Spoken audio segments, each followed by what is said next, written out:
There's a gleam. Let's get the gleam, all right? Let's go.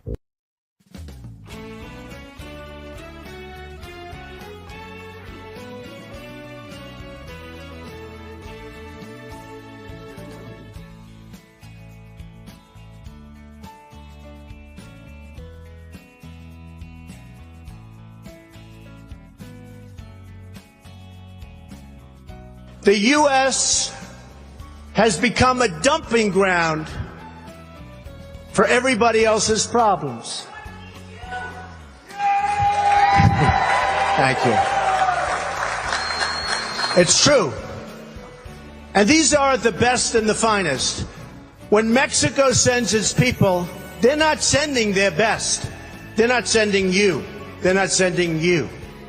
They're sending people that have lots of problems, and they're bringing those problems with us. They're bringing drugs, they're bringing crime, they're rapists, and some, I assume, are good people. But I speak to border guards, and they tell us what we're getting. And it only makes common sense. It only makes common sense. They're sending us not the right people. It's coming from more than Mexico. It's coming from all over South and Latin America, and it's coming probably from the Middle East. But we don't know, because we have protection, and we have no competence. We don't know what's happening. And it's got to stop. And it's got to stop fast.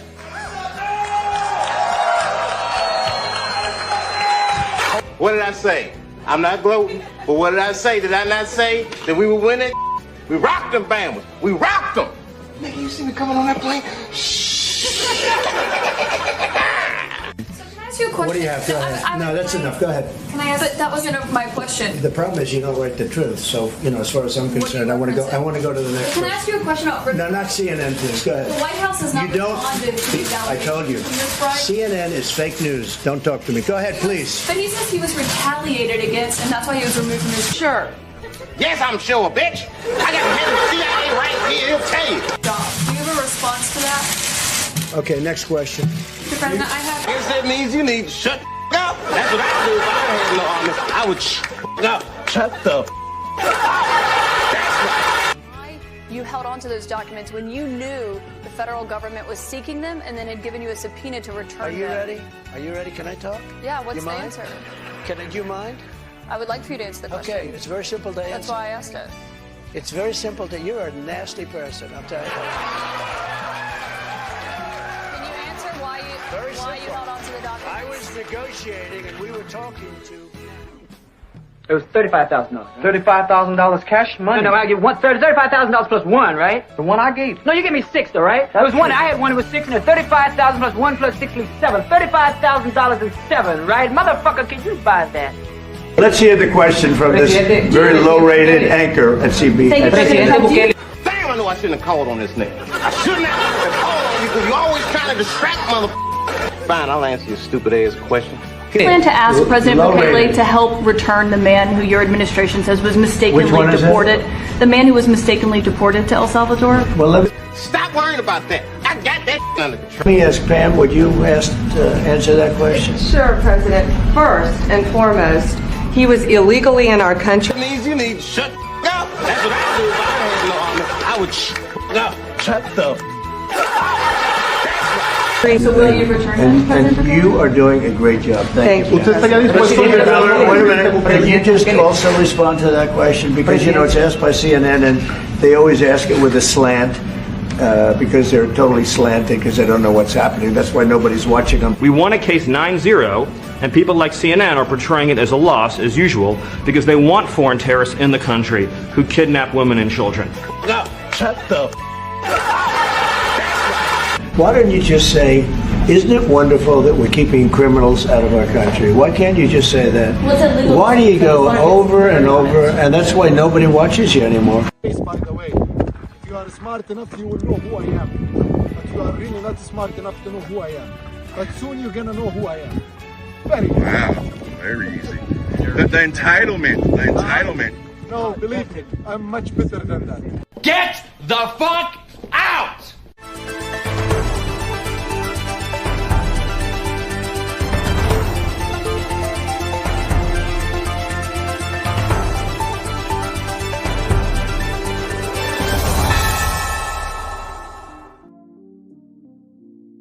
As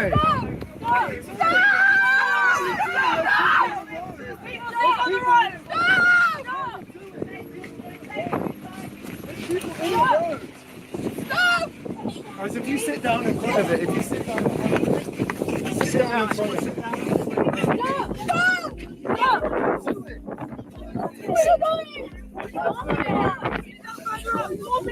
Everyone sit down!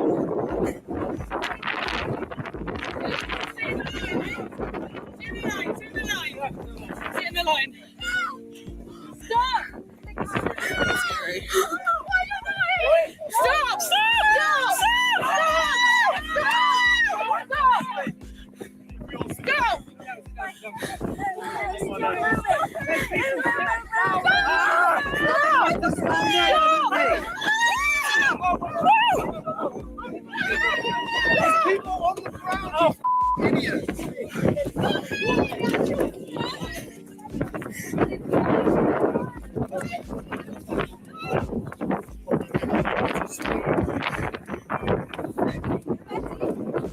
Stop!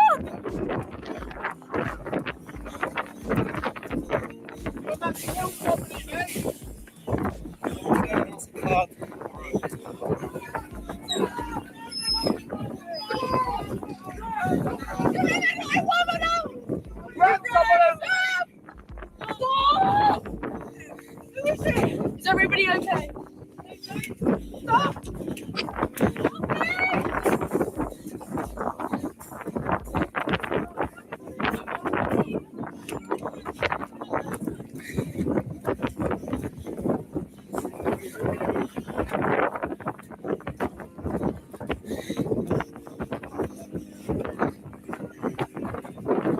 Let's go.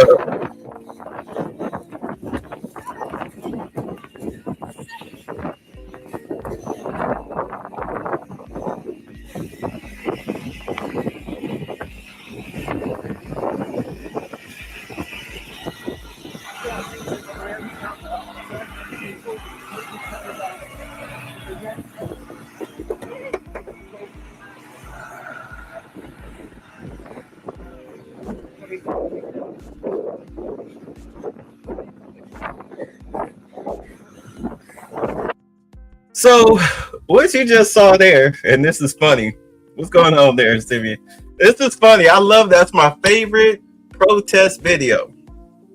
Because y'all remember them Stop Oil idiots from a couple years ago? You notice they disappeared once the Muslims invaded the country. And the funny thing about it is the bus that they was trying to stop was full of illegals heading to the UK.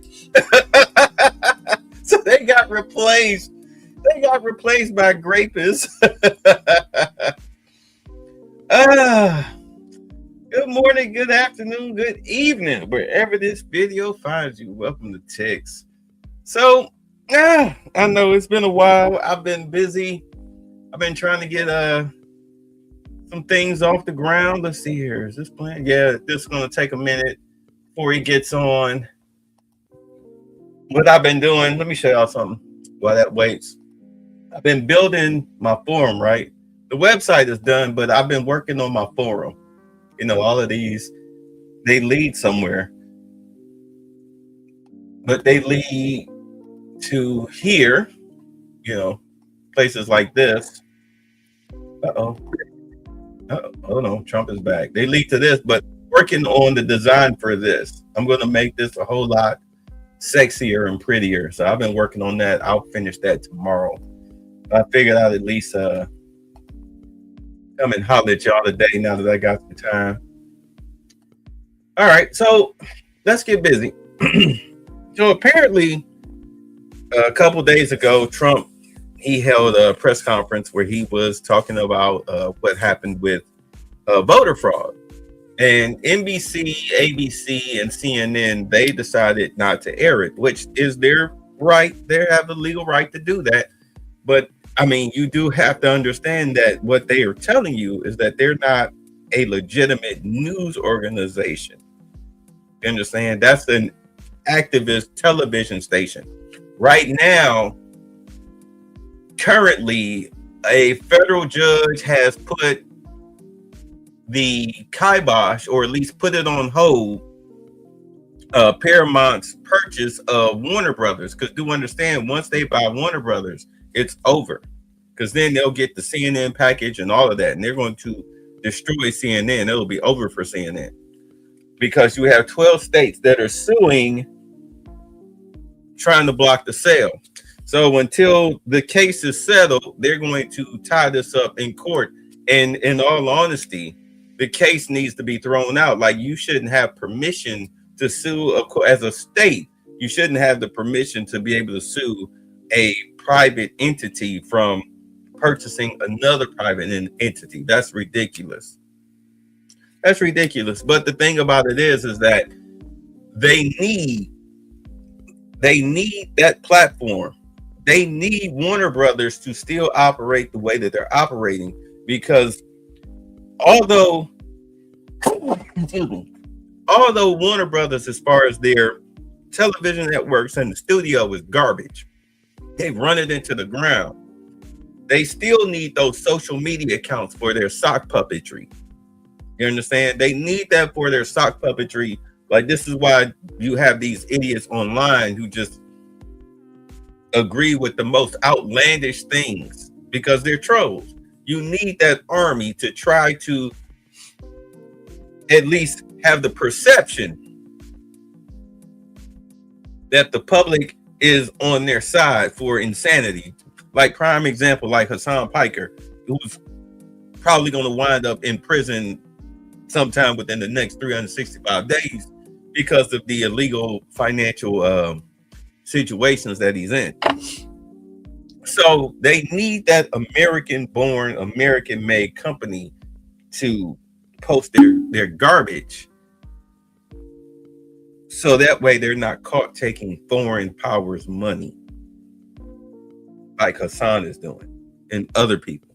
So we'll see. We'll see. At any rate, this is what he had to say, because I missed this. Let's go. Before we begin, I'm proud to report that our country is safer, stronger, and far wealthier than it has ever been before. We are doing great. Less than 2 years ago, we inherited an economic and social disaster. After the worst inflation in 48 years, the wide open borders with millions and millions of people pouring in from all over the world, including criminals of all types, and 11,888 murders, many of whom killed more than one person. We had transgender for everybody, men and women sports, crime ravaging our cities, and the whole world was laughing at us as a nation, but not anymore. 2 years ago, our country was dead. Now we are the hottest country anywhere in the world.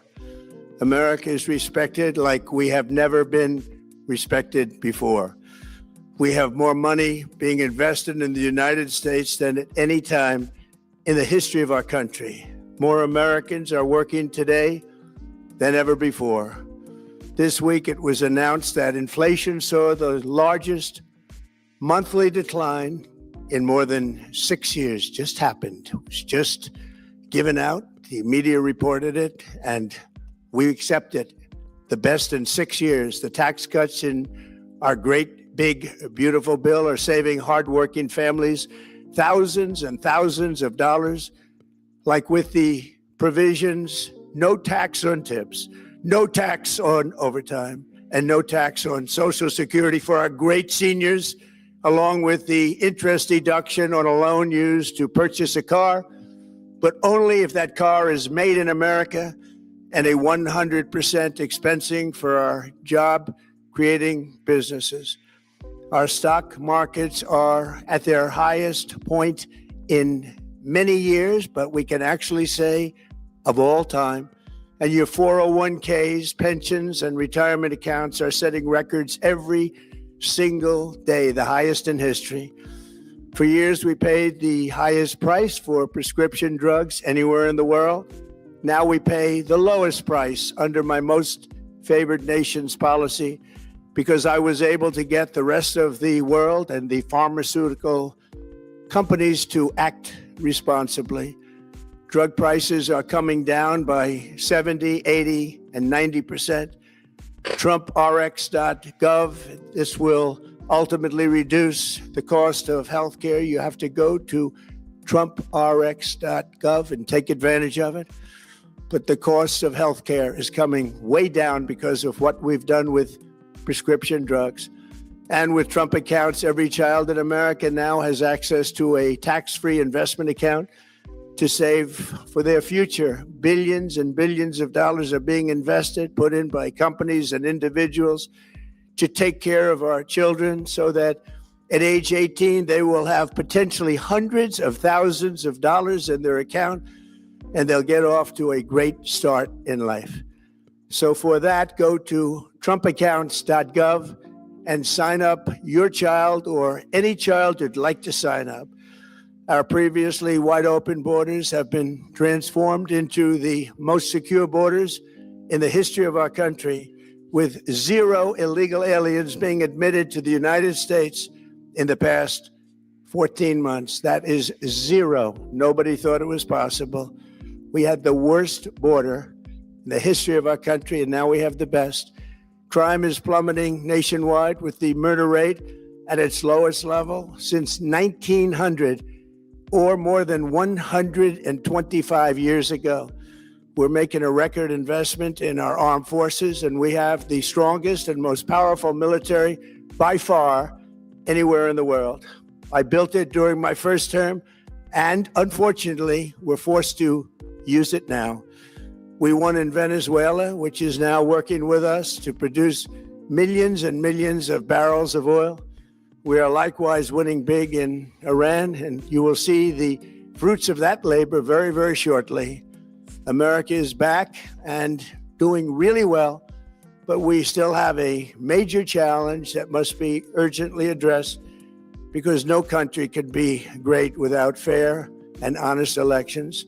You have to trust your country, because if there can be no trust, there can be no greatness. And that's very simple. No trust, no greatness. For many years, I've called for bold, swift, and decisive action to protect the integrity of America's elections. Every American deserves to know that when they cast their vote, that vote will be counted accurately in a system, and that is to make that system secure. One where cheating and interference are not just difficult, but virtually impossible. Unfortunately, the system we have today falls catastrophically short of that standard. Tonight, I'm announcing the immediate declassification and release of critical intelligence revealing shocking vulnerabilities in our election infrastructure. This evidence shows that the election system we have dangerously exposes like levels never thought possible to hacking, exploitation, and foreign interference. Just as disturbingly, this vital information has for many years been covered up and hidden from you, the American people, our beautiful, our great American people. But that all changes right now.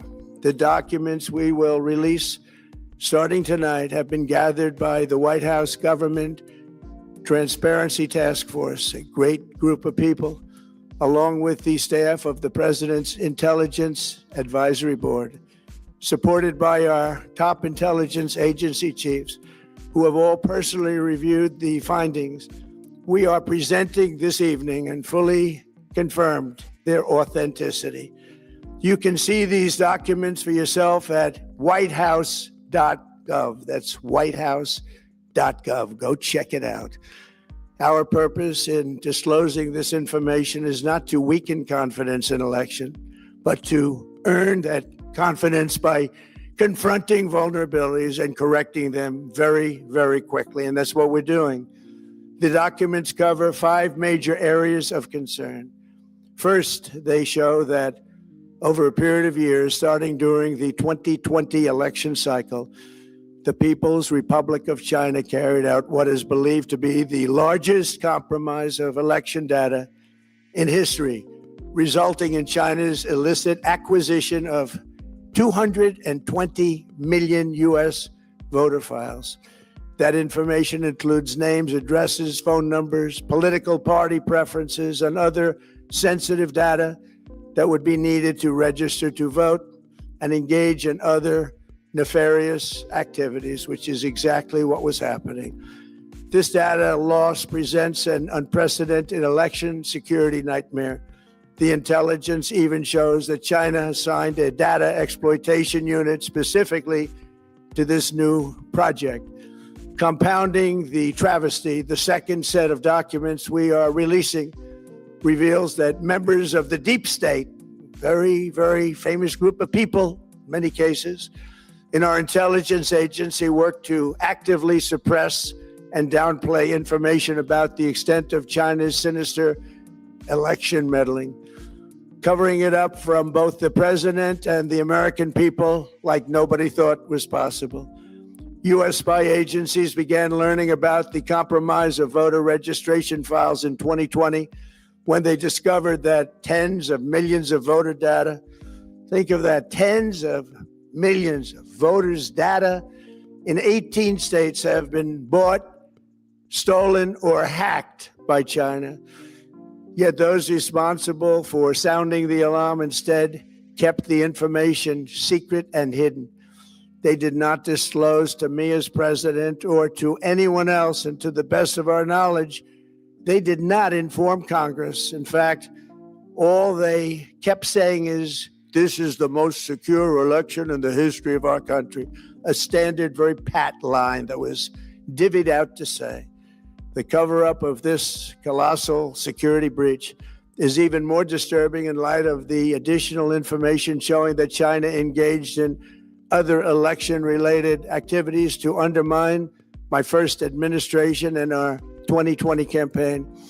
They did not want, and they just didn't want it. They fought like hell not to have it, Donald Trump, to win, and for good reason.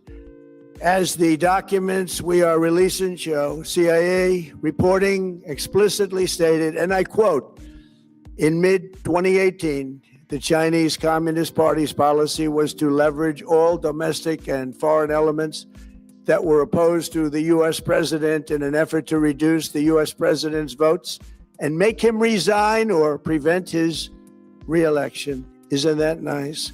Also, in mid-2018, China was working to influence the results of the U.S. midterm elections and later the results of the 2020 presidential election itself. Separately, in mid-2019, the Chinese government's strategy against the United States was focused on undermining domestic confidence in the U.S. president. They wanted to just make you sound like your president wasn't so hot, when actually your president has done a great job. And they did everything possible to do exactly that. Going on, this document says, and this is by the CIA, the strategy included efforts to use Chinese contacts with big U.S. companies to influence U.S. business leaders to turn against the President of the United States of America. The Chinese government sought to identify U.S. journalists who had reported negatively on the U.S. president and pay them large sums of money to write more negative articles about him, as many as they could, and they didn't care what they said. The Chinese government wanted U.S. president to lose the next election, and the reason they wanted me to lose is because they knew I was wise to them, charged them billions and billions of dollars worth of tariffs, and built the strongest military anywhere in the world. We have the strongest military anywhere in the world. These are exact quotes from the CIA reporting. The name of the person doing the quote is now under review, but it gets even worse. Raw intelligence obtained by the FBI in 2020, yet buried by rogue bureaucrats, stated that China's activities even included an attempt to manufacture illegal ballots for Joe Biden. Documents show that during this period, dozens of significant CIA and NSA reports about China's election targeting were kept out of the presidential briefing. These were briefings I would get almost every day. Everything was kept out that was of importance. One email among intelligence analysts admitted that they had, quote, deliberately massaged the presidential daily briefing to withhold information regarding Chinese activities related to the election. Another official inside the FBI wrote that she was running, quote, a shadow government, unquote, to keep intelligence about China's election meddling from becoming known and to keep it away from the honorable press. Other officials who witnessed such efforts perceived the motivations to be blatantly political. Recently, we found significant numbers of burn bags in formation, and this is a group of bags that were used to destroy information given by President Barack Hussein Obama to be burned. It was supposed to be burned. These bags were supposed to be at a different level by different people, incinerated and checked, but it never happened. Maybe we got lucky. We believe this was not done on purpose, but rather through gross incompetence of the people that were supposed to burn the bag. But the findings are stunning. Today, I'm asking the Office of the Director of National Intelligence, the Department of Justice, the FBI, and the CIA to investigate how and why such crucial information was hidden, to fire those involved in the cover-up, and to file criminal charges, if appropriate, against these people. Yet concealing China's meddling was only the beginning. The third set of documents we are releasing proves that for many years, Americans were blatantly lied to about the security of our election infrastructure, including electronic voting machines and ballot counting systems, dishonest, almost all. They're vulnerable and they're easily compromised, and people within our government knew that. Tonight, we're publishing a series of previously classified U.S. intelligence community assessments and other reports proving that our government has long known these machines are extremely exposed to attack. As one assessment states, we judge that the United States adversaries, including at a minimum Russia, China, Iran, North Korea, as well as non-state groups, have the capability to compromise U.S. election infrastructure. That's unquote, but that's some statement, isn't it? Made by supposedly great patriots of our country. The document goes on to further state that, quote, we assess that centralized election-related data repositories, such as voter registration databases, poll books, and other official election websites, are most vulnerable to exploitation, and adversaries could use this access to these systems to disrupt election processes within the United States of America. Tonight, we're releasing all of those findings, and spanning from January 2020 to June 2026. This is a cyber threat aimed at the very heart of our democracy. Many people have questioned whether it could actually be possible to electronically manipulate vote totals or change election results on these terrible machines. Today, we are releasing documents that show the CIA obtained reporting of a specific plot to do a big number in favor of the corrupt Maduro regime in Venezuela. And that's exactly what happened, conspiring to digitally rig their own country's elections in 2020, and that's what they did. This reporting included precise details about methods to regime develop to digitally alter vote totals in ways that could not be detected even with an audit, no matter how deep they went. This intelligence underscores why we must take urgent action to ensure that our own system can never, ever be hacked or compromised like it was in the past. The fourth set of documents reveals that even when significant evidence of fraud has been detected, it has been buried and covered up. Among the disclosures tonight are FBI files detailing evidence of alleged fraud by a large-scale voter registration operation in Michigan. In 2020, Michigan State Police raided a Democrat Get Out the Vote organization, corrupt group in Muskegon. And we're so concerned by what they found. They were just so concerned. They couldn't believe it, actually, that they contacted the FBI in Detroit. The documents state that some canvassers admitted to FBI agents that they signed voter registration forms in other people's names, submitted fraudulent registration for people who did not exist, and received gift cards tied to their number of applications that they produced. In other words, it was pay, play, and cheat.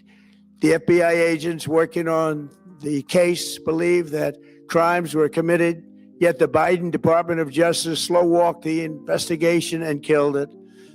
Tonight, I'm asking the FBI director to ensure that the matter is fully investigated and to work with the Department of Justice to prosecute those responsible for any crimes. Finally, to reveal just how vulnerable our elections continue to be, we are releasing the results of a stunning investigation by the Department of Homeland Security. According to the DHS review, state voter rolls and public records, they identified approximately 278,000 non-citizens who are registered to vote in federal elections. Since Democrat states refuse to share their voter files, the real number is actually much higher than that. Yet, even this limited analysis found more than 250,000 foreigners illegally registered to vote. Put together, these disclosures reveal an election system so broken and so vulnerable that no one can possibly defend it. It is not defensible. Hundreds of millions of U.S. voter files are in the hands of foreign governments. Our machines and ballot counting systems are exposed to hacking and manipulation and corruption. China and other countries have been trying to meddle in our elections. Evidence of fraud has been buried. Hundreds of thousands of non-citizens and dead people are listed and active on the voter rolls. And yet we still have elections with no voter ID, no proof of citizenship, and tens of millions of ballots floating aimlessly through the mail. As one example of the insanity, California's recent election for mayor of LA and governor was held on June 2nd, long time ago, but it was just completed a few days ago on July 10th. Think of that, much more than 1 month. Took a month to count the votes. I wonder what they were doing. This is worse than any third world country. There's no third world country that has elections like we have. In a rare move, NBC and ABC Fake News have both said that they would not cover this speech. They knew what it was about because of the fact that they don't like the topic, because they know how corrupt our system is and they don't want to reveal it. They and others in the media are part of a plot. They want to continue this fraud for whatever reason. They want to keep it going. They want to protect the radical left. They can't have a great country, and that's true. You can't have a great country without free and fair elections. Fraud like this should mean a revocation of their licenses. They use our public multi-billion-dollar in value airways for absolutely no money. They pay nothing. All we want is honesty in our elections and honesty in reporting.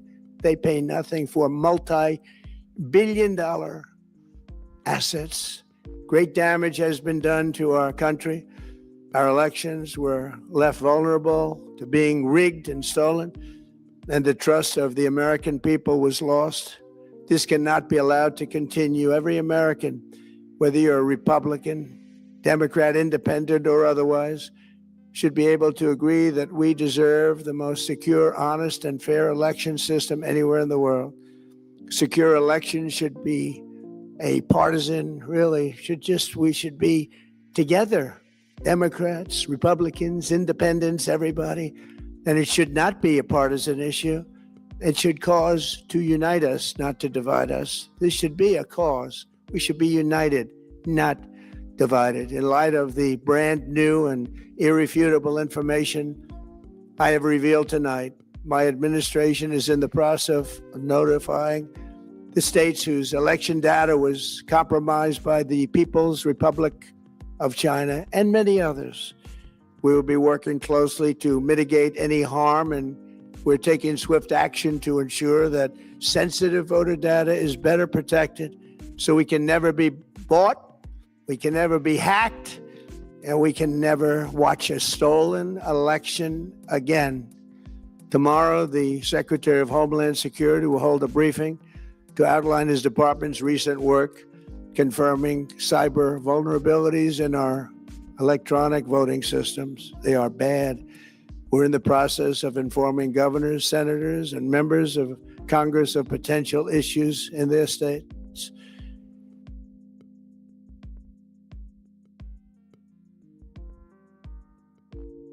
If you look at voting, and we're also committing to be working with those states and local jurisdictions to help them fix and patch known technical vulnerabilities before the midterm elections. We have very important elections coming up. We want those elections to be honest. I've also ordered DHS to notify every state about non-citizens on their voter rolls and direct them to remove all ineligible voters from the lists immediately. But most importantly, addressing this crisis of election security demands that Congress must pass the Save America Act. How easy is that to do unless you want to cheat? The only reason you wouldn't do it is you want to cheat because your policies are so bad and your candidates are so pathetic that you can't get away or can't get elected any other way. This landmark bill requires that all voters must show photo voter ID. How simple is that? Could I have your photo, please? Photo voter ID. All voters must provide proof of citizenship. Are you a citizen of our country, please? And hopefully there will be no corrupt mail-in ballots, which if you watched California and so many other places, mail-in ballots are inherently corrupt. So you would have no mail-in ballots except for illness, disability, military deployment, or travel if you're going away on business or vacation. These reforms are urgently needed to stop the vulnerabilities that I've mentioned. To all Americans, I ask you to pick up your phone tomorrow, call your representatives in the House and Senate, and demand that they pass the Save America Act without delay. Together, we will restore faith and confidence in our country, and we will be bigger, better, and stronger than ever before. Thank you. God bless you. God bless our great military, and God bless America. Thank you very much. It wasn't bad. Yeah, kept it short. I'll give you that much. So this is what happened the next day. This will be short too.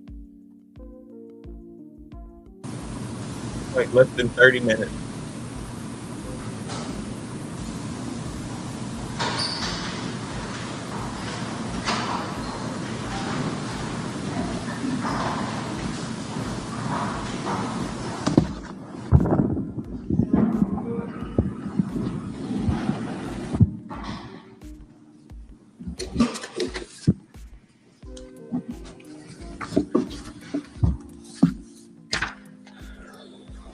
Good morning, everybody. Thank you so much for being here. President Trump is correct when he said that election security is national security. And one of the greatest privileges I have is being Secretary of the Department of Homeland. And part of that is that we secure our elections. It surprised me when we first started getting in and digging into the elections. And this isn't about rehashing the 2020 election. This is just exposing what took place and to make sure it never happens again. And there's some really easy steps that can be taken to secure our elections. And it shouldn't be a partisan issue. This should be something that every American, regardless if you're a Republican, you're a Democrat, you're an independent, you're a libertarian, regardless if you live in a blue state or you live in a red state, everybody should know that their vote counts. And we have individuals that are voting that shouldn't be. It cancels out someone that should be. So I want to go through some things in a little bit more depth than what we were able to expose last night, because President Trump, he hit the highlights, and those should be scary for everybody. What we're going to do is dig in just a little bit deeper, and then we'll take some of your questions. So first of all, Department of Homeland Security, we've identified 250,000 non-citizens registered to vote in just 4 states. Mind you, we have 46 other states. And just 4 states, we've identified 250,000 non-citizens registered to vote in California, and Pennsylvania, New Jersey, and Nevada. We also worked with proactive states to identify 28,000 non-citizens on their voter rolls, plus 400,000 individuals that are still registered to vote that are deceased. Now, these 23 states, they proactively worked with us on the SAVE program. That's Georgia, Ohio, Tennessee, Texas, North Carolina, Idaho, Alabama, Missouri, Louisiana, Kansas, Arkansas, Wyoming, Montana, Iowa, Florida, South Dakota, Indiana, Arizona, South Carolina, Utah, Nebraska, Michigan, and my great home state of Oklahoma. What's interesting to me is we're getting pushback from activist judges that are saying that, hold on, the SAVE Act or the SAVE program, they are trying to put a stop to. Currently, I'm gonna say this right now. If you are a judge and you're not upholding the law, let alone the Constitution, you're not upholding the law, you should be disbarred. Like, I mean, it shouldn't even take but a week. It should take a week. Like, why did you rule against this when it's legal? We're trying to have integrity with our elections, and you're voting against it. You're striking it down. Why is that? Like, be honest. Why is that? Like, because there's no valid reason for you to say no. So if you don't give me a valid reason, then you're up for disbarment.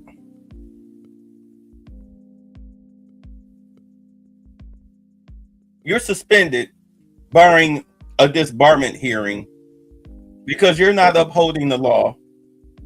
You're not upholding the Constitution. So therefore, you're no longer qualified to be a judge. End of discussion. Because of the SAVE program, we have a pending appeal because activist judges are saying what? They don't want to secure our elections? Once again, how is this a partisan issue? This shouldn't be a partisan issue.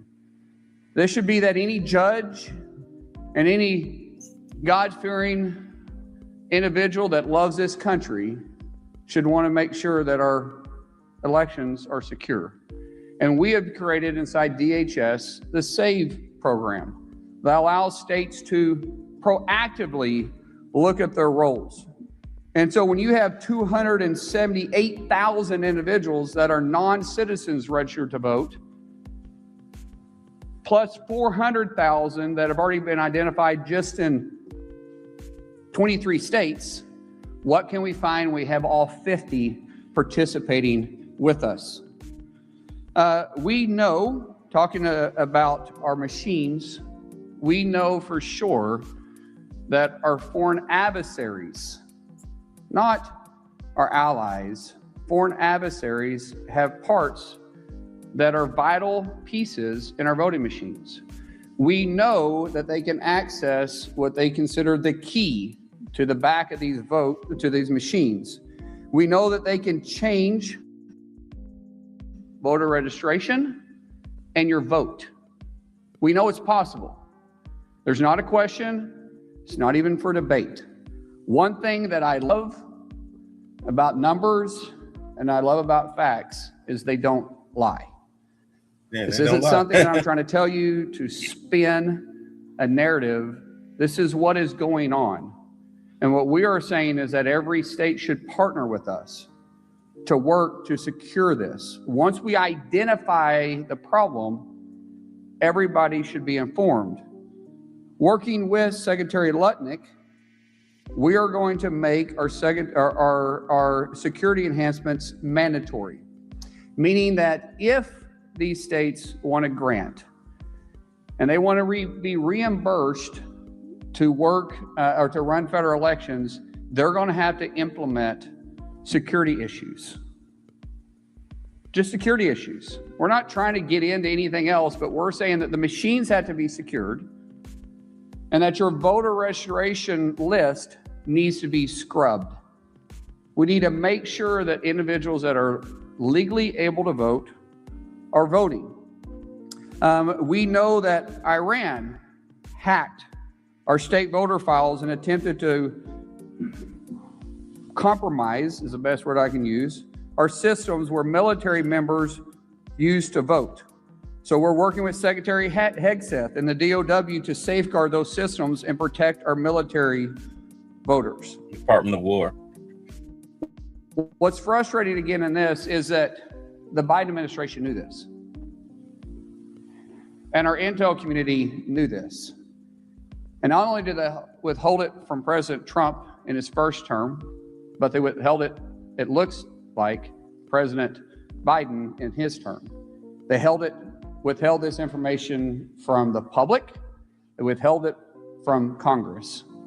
That should never happen again. And because of President Trump's leadership, we're not allowing that to happen. We're telling the American people not to scare them, but to ensure them that we are watching it. We're taking it serious. We will secure our elections. Underneath President Trump's directive, he has gave Department of Homeland Security and myself the tools and the resources we need to secure the elections. But we have to have the states partner with us. If they choose not to, then the voters should hold them accountable. When I was sworn... In all honesty, if the states aren't partnering up, you should probably charge them with election interference. Because if you found fraud and you go to investigate the fraud, you want to investigate all 50 states for fraud because you have this type of evidence and they're trying to get in the way, that's election interference. That's a felony. Just whoever's in charge, just charge them. Just charge them. A judge gets in the way, impeachment. Because you're not upholding the law. I don't understand what's so hard about all of this. Why are you playing footsie under the rubble with this crap when, you know, just one shot these people? Sworn in just over 100 days ago by President Trump. And I can tell you honestly, I haven't quit smiling. I think this is the greatest job that I could possibly have. I said at that time that I'm going to fight for your yard and your backyard like I do mine, regardless if it's a blue state or it's a red state. Department of Homeland Security isn't just keeping you safe on your streets, but we're keeping our voters safe and our elections safe. But we can only do that if we have full participation. Right now, as I said, we only have 23 states participating with us. Out of just 4 blue states, to repeat that number, we found 250,000 non-citizens registered to vote. So for us, proactive and reactive measures. At President Trump's direction, our cybersecurity team and CISA will release an updated election infrastructure plan, and it'll be public within 30 days, meaning that will give the states the resources they need to help from the cyber side. From us, if they participate in the SAVE program, we'll provide the resources and training to support state election integrity. We're not trying to change the outcome. We're trying to make sure that American people can trust our voting system. Real ID does not prove citizenship and does not give you the right to vote. You must be a U.S. citizen and you must be eligible to vote. Before and after the election, we will scrub all election records looking for illegal aliens and those who are ineligible to vote, including those that somehow voted, yet they were deceased. If you're illegal and attempted to vote, or you tried to vote illegally for someone else, we will find you and we will charge you. I thought you guys deactivated those dead Social Security numbers before Elon left the White House, or was it after? I think it may have been after, but I believe it was during. Well, I 100% know it was during, while he was there executing Doge, because he talked about it several times. So now it's just a matter of, did you or did you not deactivate those Social Security numbers? You found a guy who sold over 400,000 of them. I know you know the numbers. Did you deactivate them? Because if you deactivated them, then they are invalid for voting, for holding a job, for opening a bank account. You can't do anything in this country without a Social Security number, especially in this digital age. You can forget it. Illegal voter registration and illegal voting both carry penalties up to 5 years in prison and up to $250,000 in fines. Well, then start locking. We will pursue maximum pressure on this. Please do. To let you know, we will be proactively looking at early voting, and then after post-election, we will continue to scrub all those that did vote. Those states that don't participate with us, they have public records of those that voted, which is where we found the 250,000 from the 4 states that don't participate with us. We will go through those records one by one, and we will pursue everybody. We will make sure that people know they can trust our elections. If states want the grant funding, to recap, they must secure the elections. I want to thank President Trump's proactive approach to this. He has put together a remarkable team that not only is informing the public about what's going on, but we're also informing Congress, we're informing our states, and we're going to secure our elections. States must be aware of the real threats for voter registration and the system breaches. And I do want to reemphasize the system breaches. Our machines are vulnerable. There are steps that can be made right now that can secure those. I would ask not just the public, but the media. That question should be asked to blue states, because we have red states participating with us. We have some red states that aren't. Every state that's not participating with us should be asked a hard question. Why not? What are you afraid of? If they're not willing to do it, it should raise serious questions. Start locking people up. It's not that hard. This isn't a partisan issue. In conclusion, to recap, under President Trump's leadership, DHS is well prepared to support all states, red states, blue states, and local election officials ahead of the midterms. States. All right, I'm not going to. This guy's good. He's getting elections. We will make sure that we make those states a priority to look at who voted in their states. Is there any analysis on what went wrong with CISA in 2020 and the premature? Okay. We'll make sure that we make those. Get to the question. Get to the question and answers. I'm sorry. This is my fault. I got a little impatient. Local election officials ahead of the midterms. States must do their part to secure our election systems, and we stand by to help. If you are an illegal or you're voting illegally, we will hunt you down. We will find you. and we will prosecute you.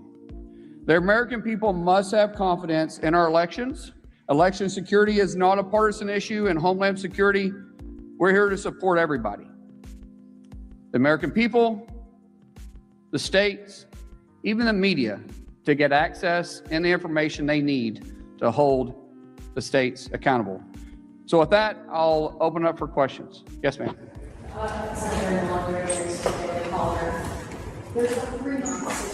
I think I like the day they call it President Daily Mail. I really don't like it. I'll take it. We're on competition with each other. There's not 3 months of midterm elections. I'm sure people are watching President Trump's speech last night, they're watching their remarks today, and they're feeling uneasy about casting their vote in the midterm elections. Can you ensure that the midterm elections will be secure? First of all, great question. Thank you. When we start talking about can we ensure that the midterm elections are going to be secure? Yes, we absolutely can build confidence in the American people, but the states have to do their part.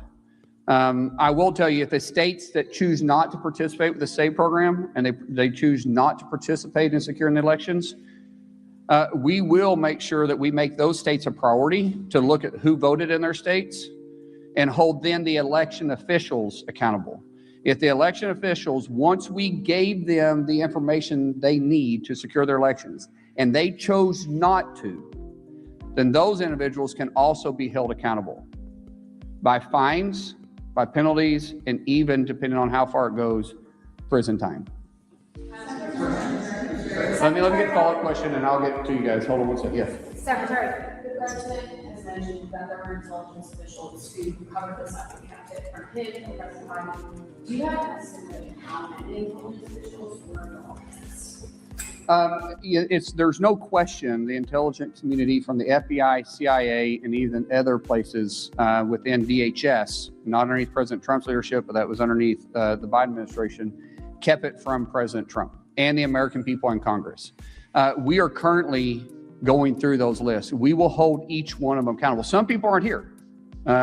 Some people are no longer in the agencies. Those that are, we will be held accountable. Those that abused their role in this will definitely be held accountable, because there is no excuse. If you purposely disobeyed the law and you purposely went around statute, then you have an accountability. You have a legal reason to be held accountable. Yes, sir. Yeah. Currently, I'm not asking a question about the safety program, and that is also an important time in law Associated Press, quoting close to the officers who say that the experience and health issues his whole life, very violent, never bad, what do you see, sir, to those Americans who are concerned during this? Sir, I have not heard that at all. But we understand that it's being investigated, and we'll allow the investigation to go through. That's all I'm going to say about that. Yes. Hi, thank you so much. Yes. Kara Castronova from. I got back here in the back. Thank you guys. Kara Castronova from Lindell TV. Thank you so much for doing this briefing today. Is there any analysis on what went wrong with CISA in 2020 and the premature analysis that it was the most safe and secure election? It's now been revealed that obviously it was not. Will Chris Krebs or anybody that was involved in that premature analysis be held accountable? Everybody that purposely misled the American people, abused their power and their authority, and decided not to continue doing their job will be held accountable. What does that accountability look like? I don't know. Is it criminal? We'll pursue criminal charges. If it is not criminal, we'll make sure you never work for the federal government again, and you never have the ability to have a clearance again. Yes, right here. I will go this way next, I promise. Some of your numbers, the 278,000 non-citizens on voter rolls, any indication of how many people actually voted, or the 400,000 that are actually deceased, any indication, total number of people that did vote, and what is your ballpark for how many of these people are actually voting? So those that we've identified, the 278,000 non-citizens and the 400,000 deceased, we are now going through that record. We're standing up a department in DHS. Heather Honey, who is doing a great job exposing all this and working with the team together. Joe Edlow with USCIS and other teams. We are going through these files one by one, And 1, identify an individual. 2, did they vote? And 3, where did they vote at?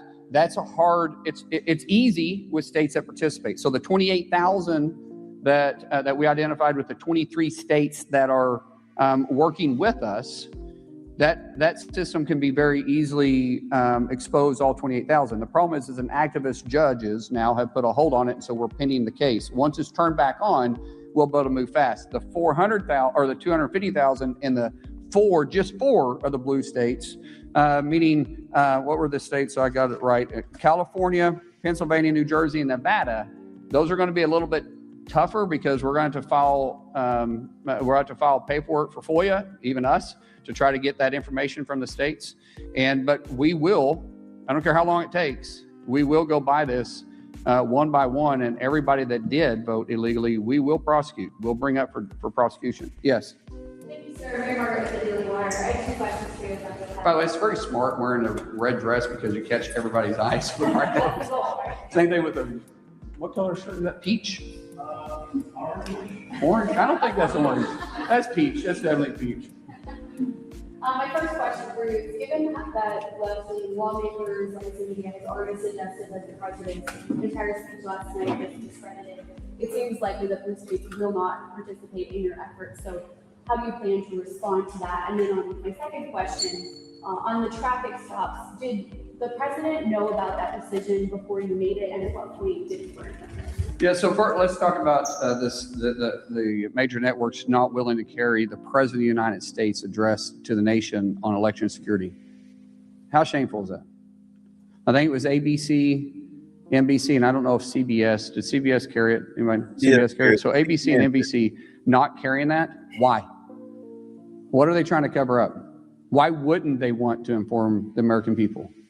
Why are they calling themselves a news outlet if they're not actually trying to put the news out there? We wasn't giving spin on the election. The president wasn't trying to relitigate what happened in 2020, although he definitely could at this point. The president was giving facts, what we have exposed, what the Biden administration covered up, what the intelligence community held from the American people, Congress, and the executive branch, and we're putting it out there. And yet, 2 major networks didn't want to cover it. I think the question really should say why. Because they sure covered the other part of it when they were saying that it was the most secure election ever. What facts did they have? Because they didn't have facts. They were taking someone's word for it. President Trump gave facts. Today, we're giving facts. When you start talking about the president and I are very close. I was texting with him this morning. He and I are there's no daylight between us and the enforcement. And in fact, we have ramped up our enforcement and our arresting illegals. Just to give you some numbers on this so everybody knows, and I want to get them correct, so I brought them with me. Last year total in 2025, we deported, now these are not including self-deportations. These are just ones that we had to go through, that we had to arrest, we had to go through the system, and we had to deport, and they tried to stay inside the country and they had no legal status to do it. 442,637 total deported last year in 25. To date, well, these are yesterday's numbers. We have 403,294 that we've done in 2026. Our arrests are up. We're hitting single-day records every single day. But what we've done is I've turned down the temperature of the stove to try to get it correct without boiling over. We're trying to perfect our ability to work with local law enforcement, state law enforcement, and get illegals and criminals off our streets. 70% of the arrests we do daily are felons or have pending felony charges. We should all be able to work together with that. Total removals is 3 million. Total removals, 3 million. 1.4 total aliens have been, since we've been put in place, have either volunteered to be deported, yet we paid for them, or we forced them. But as I said, total removals have said, hey, we're leaving the country and did it on themselves was over 3 million. Yes. I want to ask about foreign interference. I'm sorry, who did you say you were? CBS News. Oh, thank you for covering it last night. Absolutely. I want to ask about foreign interference in our elections, but just first, since you mentioned turning down the temperature, what assurances can you give Americans that ICE officers will face consequences if they violate DHS's use of force policy? And who will make that determination? And can you commit now to making that determination public? Let me clarify. When I say turn down the temperature, when I turn down the temperature with you guys, we're turning up the heat on the streets. We're out there working harder than we ever have because we've empowered our law enforcement to do their job. What I'm trying to do is remove us from the headlines every single day. But everybody will be held accountable. I don't pick and choose which laws I'm going to enforce. I enforce our nation's laws. That means I'll enforce it with our own agency, and I'll enforce it with the criminals on the streets. That's my assurance. I like that because it came down the pike today, last night, this morning, that now they're going to wear body cams, which should have been standard issue once they rode out on the streets. That was just weird. But yeah, now they're going to have body cams, and the body cams are going to do for ICE what body cams did for police, which is expose a lot of people that they deal with, showing that, yeah, you know, sometimes you got to punch somebody in the mouth. Sometimes somebody need the Edison medicine. Sometimes people need a hot shot in the eyes. Sometimes you got to drop somebody on their face.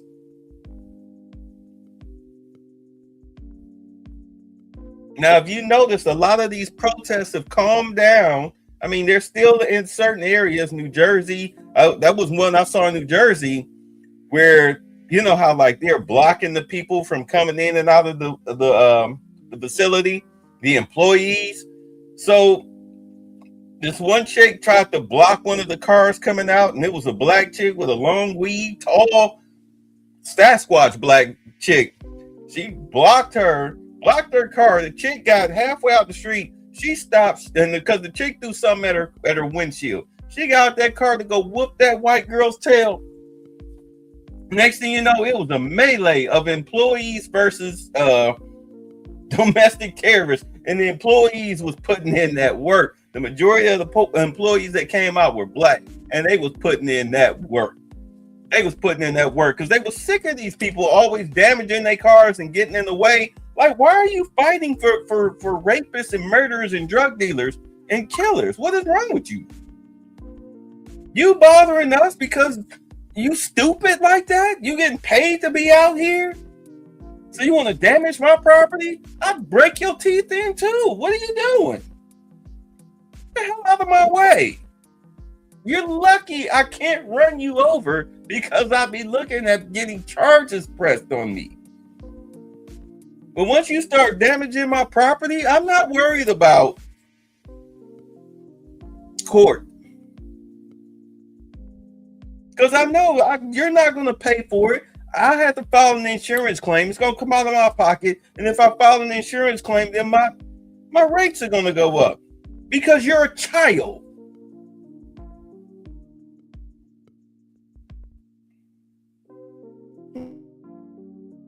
Look at these people. These body cams that ICE agents are now going to wear. Oh, they're going to be hilarious. I can't wait to start covering those. Yes. Go ahead. And I saw you stand up. I'll get to you next. Go ahead. How are you going to put pressure on the states to cooperate with you in this investigation? Yeah. In previous instances where we've had ICE already inquired about registration, those have also happened in Texas or North Carolina, where we've had HSI or Oklahoma input requests. Can you talk about the scope of this investigation? It seems like it's more than actually. So when we start talking about enforcing, first of all, the states to work with us and then the scope moving forward, I obviously can't force the states, but the states always look to us for reimbursement when it comes to when it comes to helping with the elections. It's expensive to run an election. I mean, think about every precinct in every county and then statewide. We are not going to spend taxpayer dollars reimbursing a state that is refusing to secure their elections. And we're not saying do it alone. We're saying we're going to help you. We're going to give you the tools to need it. We're going to give you the training to need it. We're going to give you the funding to do it. We're going to expose the vulnerabilities, and all you have to do is use that information and the finances and the training we're going to give you to secure it. If you do it, we'll reimburse you. If you don't, we won't. Last question. I'm getting the guy right there in the back. Thank you, Mr. Secretary. Neil W. McCabe, Real America's Voice. What are your former Republican Senate colleagues telling you? Are they in a mood to oust Majority Leader John Thune if he refuses to pass the Save America Act or can't figure out how to pass the Save America Act? I haven't heard that at all from the Senate saying they're willing to vote John out. John is a good friend of mine. He's a good friend of most people in there. Now, there's a difference of opinion. I think the SAVE Act should be passed tomorrow. I think it should have already been passed. There's no excuse for it not being passed. However, he has a vote problem. There's a number. Leader Thune supports the SAVE Act. He voted for the SAVE Act when it came up during the vote-a-rama. Except everybody controls their own card. And even, I think the last time the vote came up, there was 49 that voted. Even if we did away with the filibuster, it still requires 51. So I know Leader Thune is working hard on that, but he's got a very, very difficult task ahead. You're only 2 Republicans short. Let me just get. I'm sorry. I told this guy with a paper I'd get to him, and then this is the last question. I have to go. I'm so sorry. Yes.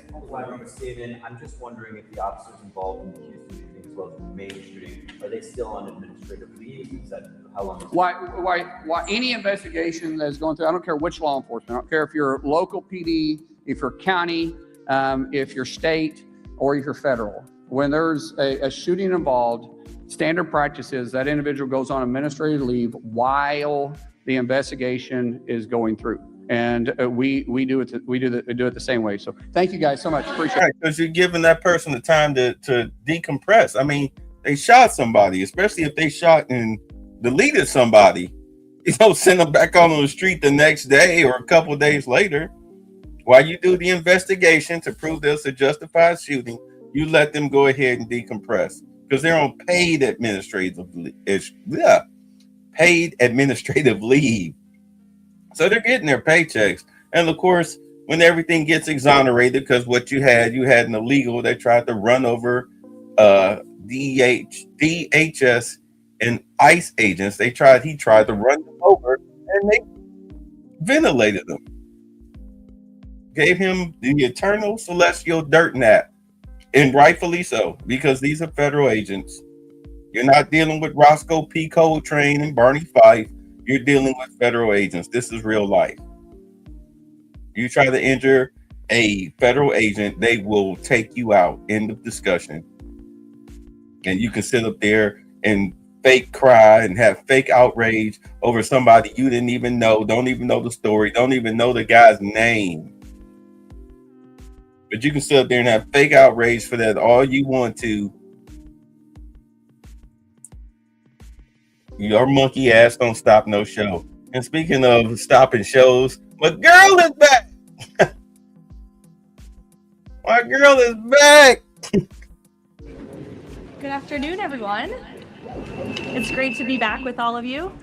It's good to see you. Good to be in this room. I'm glad everybody showed up today. Let's get back to work. Yeah. We're going to begin with a few scheduling announcements. Tonight, as you all know, at 9:00 p.m. Eastern, President Trump will deliver a major address to the nation on protecting the integrity of our elections, and we encourage every American to tune in. On Friday, the president will travel to New York City to attend a FIFA reception at Trump Tower, followed by his attendance on Sunday at the FIFA World Cup between Spain and Argentina. His attendance will cap what has been the most watched, most secure, and most successful World Cup in American history. This is a fitting conclusion to a tournament that showcased America's ability to host the world on the grandest stage. Turning now to the economy. Tuesday's CPI report confirmed what President Trump predicted. Prices are falling, and this administration's economic policies are working. Inflation dropped 0.4% last month, beating expectations and marking the largest monthly decline in more than 6 years. Prices fell, including for gasoline, electricity, non-prescription drugs, car insurance, medical care services, and hotels, delivering relief for American working families. We also saw real weekly earnings rise in the month of June. For private sector workers, real wages have increased by roughly $1,000 since President Trump took office, after falling nearly $3,000 during the previous administration. This is real progress made possible by the president's pro-growth economic agenda. Yeah, because you're kicking the illegals out. Y'all have to understand how the economy works. It's basic economics. If you have illegals working these jobs, they get underpaid. They get underpaid flat out. A job that would normally pay or should pay $15 an hour, they pay the illegals about $9 or $10 an hour. They cheat them, and therefore they wind up cheating you too. This is why they say competitive wages. You get paid what they pay the illegals. But if you get rid of the illegals, they have to pay you. I'm just using minimum wage as the barometer here. Instead of you getting cheated and losing $5 an hour, making $10 an hour, they have to boost you back up to the federal minimum wage level. So paychecks have grown because you have to get Americans to work the jobs instead of illegals. They've lost their social security numbers. They're getting deported, whether it's self-deport or snatched up off the streets. But most of the people that they're snatching up off the streets are not working regular 9-to-5 jobs unless they are cartel or criminal affiliated. There is still more work to do, no doubt, which is why President Trump remains laser focused on lowering costs and raising wages for working families across the country. Just last week, Walmart and Sam's Club announced they will be lowering prices on thousands of items in their stores across the country. Shoppers can expect meaningful savings on groceries, household essentials, outdoor living products, toys, apparel, and other everyday staples. Because as President Trump said, Walmart answered his call and stepped up in a big way, and we commend them for that. We hope other major retailers will follow the lead of this patriotic American company. While we're on the subject of helping working families get ahead, I want to remind everyone that the Trump accounts are now officially live.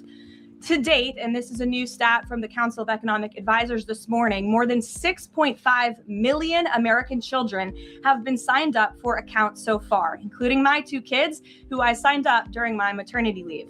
Yeah, my boy, he just had a baby this year.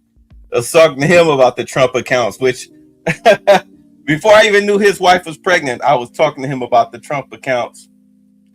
And I didn't think about it till after his daughter was born. I was like, oh, like, make sure you sign her up for a Trump account. He's like, yeah, like me and the wife, we was talking about that. I was like, who gave you the idea about the Trump accounts? He just smiled. I was like, yeah, bro. Like I told you, like your kid gonna be all right when she turned 18. There are a few things I want to make clear about this massively beneficial program that has the potential to literally transform the financial future of this country. First, any child under the age of 18 is eligible to have a Trump account opened in his or her name. This is a free investment savings account that costs nothing to open. Second, thanks to President Trump, every child born between January 1st, 2025 and December 31st, 2028 will receive a $1,000 seed deposit from the United States Treasury. Third, parents, guardians, relatives, and friends can contribute up to $5,000 per year combined for each child. Employers can also contribute up to $2,500 per year on a tax-favored basis, counting toward the annual cap. Good Lord. The president believes there is no better investment than in America's children. Government projections show that a child whose family maxes out contributions could see the account grow to nearly $300,000 by the time the child turns 18. Yeah. This is, I think we can all agree, an enormously powerful head start toward the American dream. These funds can be used for college, starting a business, or purchasing a home. This is truly a transformational, nonpartisan program. So I encourage everyone listening with a child to establish a Trump account today for your child and tell everyone you know with children to do the same. The app is also incredibly inviting and easy to use for parents at home. Finally, let's turn to the border. Brand new numbers this week from the Department of Homeland Security and Customs and Border Protection confirmed that for the 14th straight month, this administration has released 0 illegal aliens into the United States. Again, let me reiterate, the 14th straight month, not a single illegal criminal alien has been entered into our country, released into our country by this administration. Illegal crossings in June remained at historic lows, and Southwest border apprehensions are down 94% compared to the same period under the Biden administration. Damn. These numbers speak for themselves. I know the cartels got to be pissed. All that human trafficking they were doing, drug running and gun smuggling. Man, 94%. How much money they're losing, and your people are getting sent back home.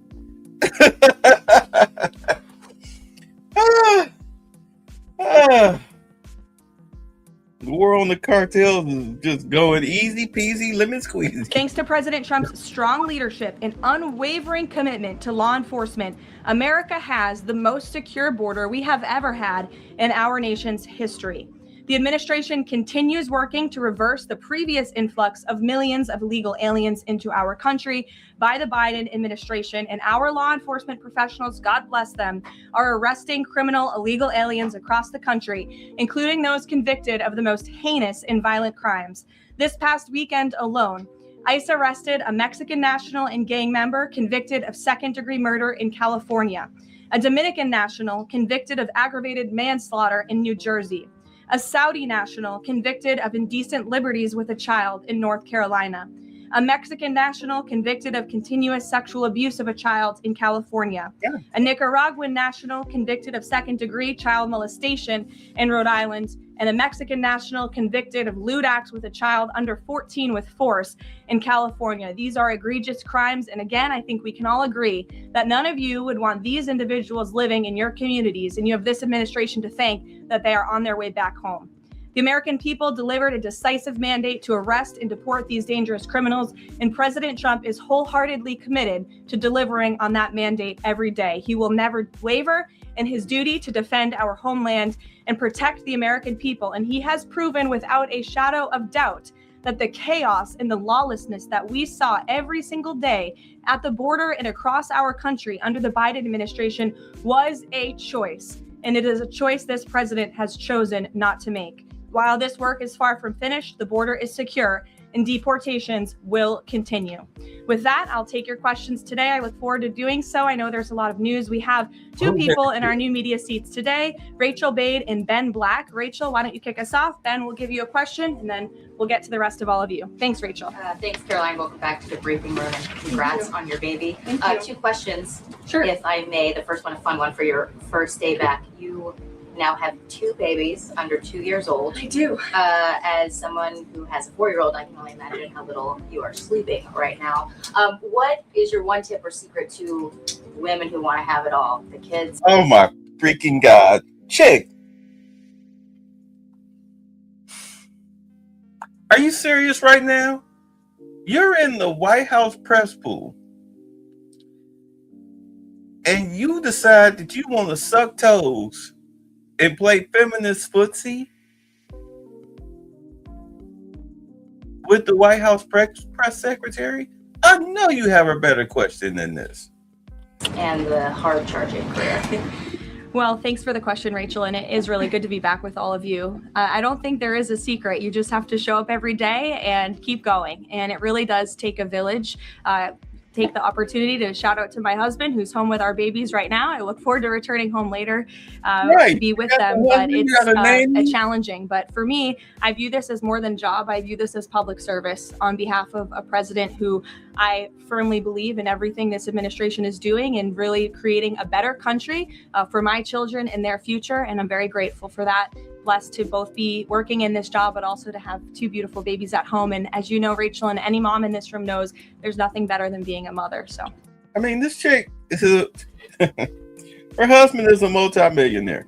He's in his 50s. He's around my age. You know, she's not even 30 yet. But you know, yeah, she got her, you know, a great tiger, a great panther. But at any rate, this chick got nannies. She's got Secret Service security, and she got a husband who sits at home all day because he's a multimillionaire. He's made his money. He deals with phone calls. He doesn't have to go to the office of working 9 to 5. Like, what a stupid question. What a stupid question. Thanks for the question. Babies are the best. Okay, a question about tonight. There are a lot of Republicans in this town who very much support the SAVE Act and want to make sure, you know, our elections are upheld, election integrity, top priority for them. But some of them are concerned that tonight's primetime address might focus on, you know, elections of the past, relitigating them rather than voter concerns of today. I'm wondering, can you tell us if the president tonight is going to talk about the economy? You just talked a lot about the economy and what we're seeing there. And what does the White House say to Republicans who are worried that election issues like this could actually turn off swing voters? Well, a few things. I would encourage everyone to tune in tonight. I've seen a lot of reporting and frankly misreporting about what the president will say. I think the American people will be relieved to hear what they are hearing from the president of the United States and his commitment to transparency and the focus on the integrity of our elections tonight. I think all Republicans and Democrats should recognize this should be a nonpartisan issue. If we don't have safe and secure elections in our country, we cannot have a country. It is a vital part of our democracy, of our constitutional republic. The president will be speaking about that tonight. And in addition, at the very same time, of course, he is working on all of these economic issues that the American people have at home. I just read to you the latest inflation numbers are looking good, the best report in 6 years. The president, Republicans and Democrats and all Americans have this president to thank for the largest tax cuts in American history, which every Democrat on Capitol Hill voted against. You have this president to thank for the Trump accounts for our children and securing the future of the American dream. So this president is doing a lot, but obviously safe and secure elections are a true tenet of our constitutional republic, and the president will be speaking about that tonight. Thank you. And Ben, please. Hey, so I'm from England. I've been following the World Cup all around, absolutely loving it. Unfortunately, we got knocked out last night, so I'd love to ask Sorry a for the favor. loss. Tough day for you today. Yeah, it's all good though. But I want to know, so all these football fans coming to America, absolutely having a great time. I've had an amazing time. What do you want these football fans to take away from their time in America? Sure. Well, I'm so glad you enjoyed your experience here in our country, and sorry for the loss. We look forward to the final match on Sunday, and I know the president looks forward to attending, but I think the world saw that this president and this country is able to put on the greatest show in sports in the world. And we are a kind people, we are hardworking people, and we have the best country on the planet. And I know I've loved seeing the videos from foreigners from around the world who have traveled to the United States and have been quite surprised about how lovely and enjoyable the United States is. I don't think we get enough credit from the international media around the world, but we encourage everyone to come and experience America for themselves. So thanks for being here. Yeah, what we found out, well, what people who have come from different countries who have never been to America before, what they found out is why we have an immigration issue. They now understand why people break into the country. I mean, the air conditioning alone set these people into a shockwave. They was like, wow, like it's so cool in these buildings. You know, especially in the UK, they have an issue with air conditioning. It's just wow. At any rate, I mean, the food, you've had people who've never had ribs before. They've never had cheeseburgers. You know, certain beers. It's just things that they've never, buildings. They thought the yellow, this is how crazy it was. Because they get American media, like our movies and everything, movies and TV shows or whatnot, they thought the yellow school bus, they thought yellow school buses were like a myth. Like we just used them as props for TV shows or whatnot until they actually saw them out on the streets in real life, like, wow, oh, yo, school bus. Like, yeah, and like, oh, you know, they were just so amazed by simple things like that. It's just wild. But at any rate, let's get to some news. Absolutely. And safe travels home. You're welcome. Caroline. Garrett. Caroline, welcome back. Good to see you. Likewise. So did agree that this speech tonight is about elections past, not elections upcoming. The 2020 election has had dozens of recounts, lawsuits, audits. 2024 election widely believed to be safe and secure. There's not really any question about that. A lot of people look Because at it was this. too big to rig. Well, I think a lot of people look at this It's a and massive wonder, amount of votes for this president. That's why he's in the Oval Office there were- right now. no one disputes that. And there were a significant amount of votes for Joe Biden, who won in 2020. I mean, I think the question is, Yeah, right. why is the president unable to let this go? Well, first of all, Garrett, I think part of the problem is that the media has refused to acknowledge that tens of millions of Americans across the country share the concerns of this president about the sanctity of our elections. And your premise of your question, you're jumping ahead to a conclusion in this speech before even hearing it yourself. I think that everyone should tune in tonight, including the people in this room, and you should report on the president's speech and the findings that he is going to reveal in this speech with a little bit of honesty and a little bit of integrity, because it will shock you if you have an honest eye listening to the president tonight, and everything he is saying will be backed by facts and by evidence that will be provided this evening. And again, Garrett, I think all Americans, Democrat, Republican, should agree that we are the greatest country in the history of the world. We should have the safest and most secure elections in the history of the world. And what the president will be speaking about tonight will show you that perhaps that is not the case. And we need to make some adjustments moving forward, including the Save America Act, as Rachel pointed out, is a key legislative priority for this president on Capitol Hill. And he wants to see all senators and members of Congress voting in favor of the Save America Act, because it's crucially important as we move forward. Aisha. Hi, Carol. I mean, I'm at a point now where maybe you should start talking to some of these Democrats who may have some dirt on them. Like, hey, look, either vote for the SAVE Act or you'll be facing federal prosecution for X, Y, and Z. Let's just stop playing games here. You want to play, one hand washes the other. Let's play it. Let's play it. Because you have a lot of Democrats dead to rights for fraud, for embezzlement, for money laundering. You have them dead to rights. You might as well start using that card. I mean, look how well it worked out on Eric Adams. You need to start using that card. Welcome back. And Thank I'm you. assuming the pink is for your baby girl. I didn't think that, but I guess it is now. Thank you. We've talked a little bit about what the president might say tonight, but the other question is, who is running the teleprompter tonight after this report that the other guy is now under investigation for making money off of reading the president's speech? Obviously, I'm aware of the report. The president is too. I spoke with him about it. He believes it's deeply unfortunate and frankly a disgrace. And the individual that was cited in that report is complying with the CFTC, but has been put on paid administrative leave. Yeah, what happened was some guy was making money off of Trump's speeches. He was making illegal bets on the speeches. Like, he might say this, he's going to say that, whatever. Like, his side hustle was netting him hundreds of thousands of dollars or whatnot. But now he's looking at federal penitentiary. So there will be a teleprompter operator tonight, of course, but it will not be the one, unfortunately, in that story. One more on Iran. The vice president, J.D. Vance, went on this podcast with Joe Rogan yesterday, talked about Israel, in which he said that there are some people within their system that we know beyond a shadow of a doubt who are manipulating and trying to change American public opinion to keep the war going on indefinitely. Does the president agree with that statement? I think the president would certainly agree that, yes, foreign countries certainly do try to persuade American public opinion. There's no doubt about that. I think it's just a basic fact.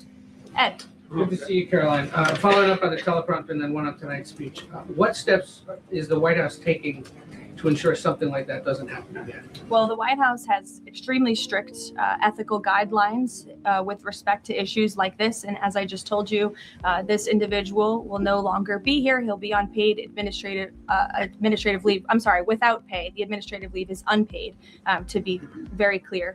That was a decision by the president. So I think that speaks for itself. On the concerns about the election, will the president accept the results of November's elections? Look, Ed, you should tune into the president's speech tonight before you jump ahead to conclusions about what's actually in the speech. Again, I've seen a lot of reporting and misreporting about what the president will say.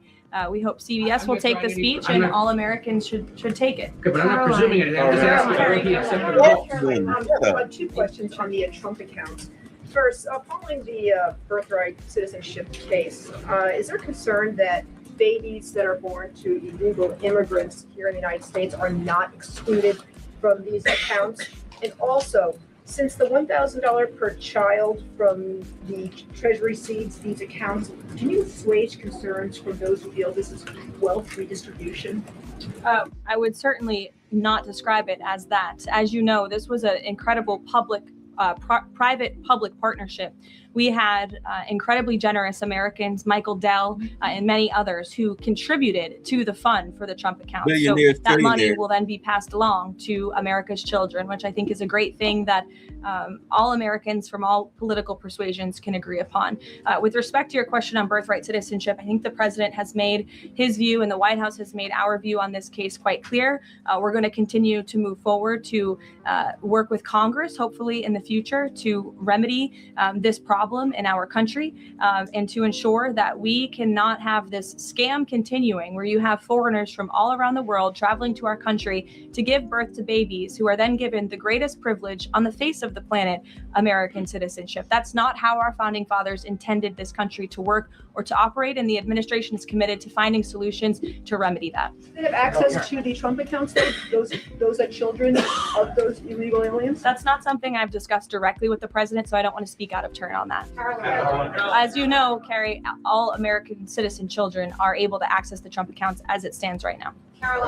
Okay, first and foremost, no, illegal aliens will not be able to sign up for these Trump accounts, because in order to sign up for the Trump account, you're going to need a social security number for the parent or parents. And if the social security number is stolen or illegitimate, then no. In fact, you're going to get paid a visit from ICE or DHS. They're going to be there to help you pack or not. So no, that's a very these reporters and their questions. Sure, go ahead. Thank you very much, Mark Stone from Sky News. Can I switch to Iran, please? Sure. And specifically, the Manab school attack. But this is what I did notice. The last time we were here, which was right before she went on her maternity leave, which was a couple months ago, this press room did not look like this. The only person that's still here from the old press corps before she went on maternity leave, you got this black chick here. I believe this girl here, she was here before she left. And of course, you know, Caitlin Collins, you know, the possible transgender. But the rest of these people look brand spanking new. So I guess when she went on maternity leave, all of these other reporters who were here before this whole crew, before they were ushered in, they must have been reassigned and just haven't been reassigned back, or probably won't be reassigned back into this press room. That's interesting. That's very interesting. Back. 120 children dead, 26 of their teachers. A Sky News investigation released today points to all this being a tragic mistake by America, by the US military. So could you explain, please, why the president is repeatedly saying it wasn't America when he hasn't actually, he says also that he hasn't even seen the report? I can't speak to the Sky News investigation respectfully because I have not read it. All I can speak to is what the president has said as I speak on his behalf, and the investigation continues, and we would defer you to the Department of War for further questions on it. Sky News is no different than the New York Times and BBC. They're a left-leaning rag. Following up, if I may. Sure. I just want to My answer's understand. not going to change. I just want to understand why he consistently says it wasn't us. We didn't do this, when all the evidence and indeed the preliminary report, and we've spoken to a military insider who says this was human error. Well, that's the president's opinion, and at the very same time, he has said the Department of War is investigating the matter, and we would defer you to them for any questions with respect to the investigation, which obviously has not been released yet. I would defer you to them for further questions on it. But I think the president feels that way because he knows that our military always acts in good faith and absolutely never targets civilians or children, unlike the other side of this conflict, Iran, who is well known for killing women and children and innocent people in their country for a very long time. So you should focus on that in your reporting. Daniel. Yeah, I just find it amazing concerning that. It's just amazing that every time we've hit Iran, especially in the first wave, when we first hit them, we struck military targets. But somehow a school got shot up or a school got a bomb dropped on them. How was that possible? When all of the targets that they hit in that first wave, when the school got hit, how is it all of their first targets were nowhere near a residential area? They were all military targets. They were all military targets along the border of Iran. So how did some school in the middle of Iran get hit and somehow it's supposed to be a U.S. bomb? How did that happen? How does that make any sense? Even today, we still haven't bombed any civilian areas. It's all military targets. Explain it. Caroline, welcome back. Another World Cup question, much as it pains me. President Trump had some harsh words for Spain at the NATO summit last week about their spending.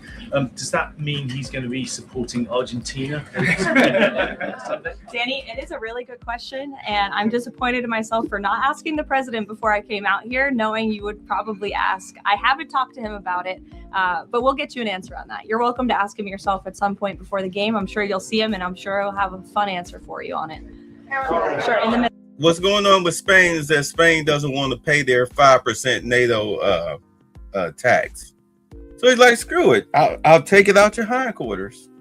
I'll take it out of you in tariffs. So he hit them with 100% tariffs. And people act like it's such a big loss. Like Spain, 6% of our exports come from Spain, and majority of it is like olive oil and some medicinal markers that we can get from somewhere else. 6%. Oh, go ahead. Sure, Jasmine, go ahead. Thank you, Caroline. Welcome back. Thanks. Back on the teleprompter issue, Notice reported earlier this year that Kalshi was inaccessible on the Wi-Fi that journalists here at the White House have access to. Are staffers back in the West Wing and other parts of the EOB, et cetera, do they have access to Kalshi and Polymarket on their Wi-Fi? On our work computers? Honestly, I've never tried, so I don't know. But I'm happy to go try and get you an answer on that. Another question, Caroline. In the back, Another Reagan. question, Sure. I just wonder, are Jasmine, there go other, ahead, and then another Reagan. question. Are there any other White House staffers or people within the administration who are suspected of also placing bets on Kalshi or Polymarket or other things with some of this privileged information? Not to my knowledge, not that I've been made aware of. And as you saw, I think this played out exactly how it should. Kalshi notified the CFTC of suspicious activity. They investigated that, identified the individual, and he will now no longer be working at the White House. So I think that answers all the questions on this matter. Reagan. Yeah, because that's like, I mean, I know it's a dead issue to me, but just like this one guy, he was how they caught this mobster. He was making like these large bets, thousands of dollars on this double or triple A football team, little college football team. And he was winning. He was winning like crazy. Come to find out, of course, he and the player, they were point shaving They were gambling. They were in cahoots with each other. And now he and the former player are sitting in federal prison right now. That's the same thing this guy was doing with Polymark and whatnot. He was betting way too much money, making way too much money, coming back. And he was like, hold on, we need to report this. This doesn't make any sense. So, of course, they, like I said, we just traced it back and, waited for him to come to work and had the cuffs waiting on him. Caroline, I have a question for you on the Save America Act and Senator Graham, and then a quick question on Iran. Sure. Trump said in one of his final conversations with the late Senator Graham that he was talking about the Save America Act and that he felt like they were in a great position with it. Do you anticipate that the Senate is going to be more aggressive to push the Save America Act in light of the fact that it was so important to Senator Graham so close to his death? Sure. Well, since I haven't had the opportunity, let me just express my sincere condolences to Senator Graham's staff and his family. He was beloved by so many here at the White House, especially the president. And I know that the news of his sudden passing was just tragic to all of us, especially the president, who considered him a dear friend. The Save America Act, as I said, Reagan, is of vital importance to this president, and he wants to see it move forward. I understand that Capitol Hill and Speaker Johnson are moving forward with attaching as many elements of the Save America Act as possible to the budget reconciliation 3.0. Here we go. The president is supportive of that process, and he hopes that Republicans will vote for this important piece of legislation. The budget reconciliation bill not only will address the Save America Act, but also ensure important aid for our farmers and our war fighters, which the president supports as well. Brian. Thank you, Caroline. Welcome back. Thank you. On the Kalshi situation, I have just a few questions on that. Sure. This individual has been accused of making trades around the president's speeches for months. I mean, this has been going on since at least earlier this year, maybe even before that. Did the White House counsel have any awareness that this was going on with this individual? And if not, no. So if no, then why not? Is there any sort of plan in place to try to figure this out, to see if anyone else is doing this, or to track future people from, see if they're making these types of bets in the White House? Any discussions around that? Look, there are very strict ethical guidelines here at the White House that explicitly state not to do this. And the White House counsel's office makes that clear to all of us who sign up to work in government on behalf of the president. So I think there has been a plan in place. This individual unfortunately violated the plan, and therefore he's paying the consequences for it. I don't know why there's further questions on it. Right. I mean, Jesus Christ. But it does take me back to James Bond, I think the second movie with Daniel Craig, where M said, when they found, I think it was either the second or the third movie with Eva Green and Daniel Craig, when Eva Green wound up turning traitor on Daniel Craig because she was trying to save what she thought was her boyfriend, but her boyfriend was actually caught up with the criminal organization. They played her like a fiddle. Like she was, if you're familiar or not familiar, she Casino Royale, they won the money. James Bond won the money to stop funding terrorism. They killed the terrorist was murdered and whatnot. So they went to transfer the money the next day or the past couple of days or whatever. He laid up with the chick because, at the end of the movie, at the end of the mission, James Bond got to lay up with the chick. So he laid up with Eva Green, who was, of course, the secretary. She was supposed to transfer the money. She went to go transfer the money, but she didn't. She pulled the switcheroo. She went to go meet her boyfriend's associates, the people that was holding them hostage, quote unquote, to give off the money. Of course, she did hand off the money, but she died in the middle of the transfer. But once they solved the case and they found out that the boyfriend was fake, as as M said to James Bond, of course we keep a close eye on our enemies, but we need to keep a closer eye on our friends. I know I walked all the way around the block to take you to the kitchen. But yeah, you need to keep a closer eye on your friends. This is the White House. You can't have these loose ends running around the White House like that. Like, this is Joe Biden type of sloppiness. What are you guys doing? But at least they caught him. Then doesn't that leave open the possibility, even though there are the rules, there's no disputing there's strict rules on this, but if there are no mechanisms in place, and then I'm not saying that there are, there should and should not be, but if there are none in place to try to track this happening inside the White House and inside the executive branch of the government, doesn't that leave open a possibility for this to keep happening or happening again, and these result in people making bets like this inside the administration? Again, there are very strict ethical requirements required by all staffers and officials here at the White House. And if they are violated, people will pay consequences for that, as you're seeing with this case. Libby. Thank you. I have a question about Senator McConnell, but first on Iran. President Trump has now greenlit strikes on Iran for nearly every day this week. Does the White House describe negotiations more at a standstill or essentially completely over?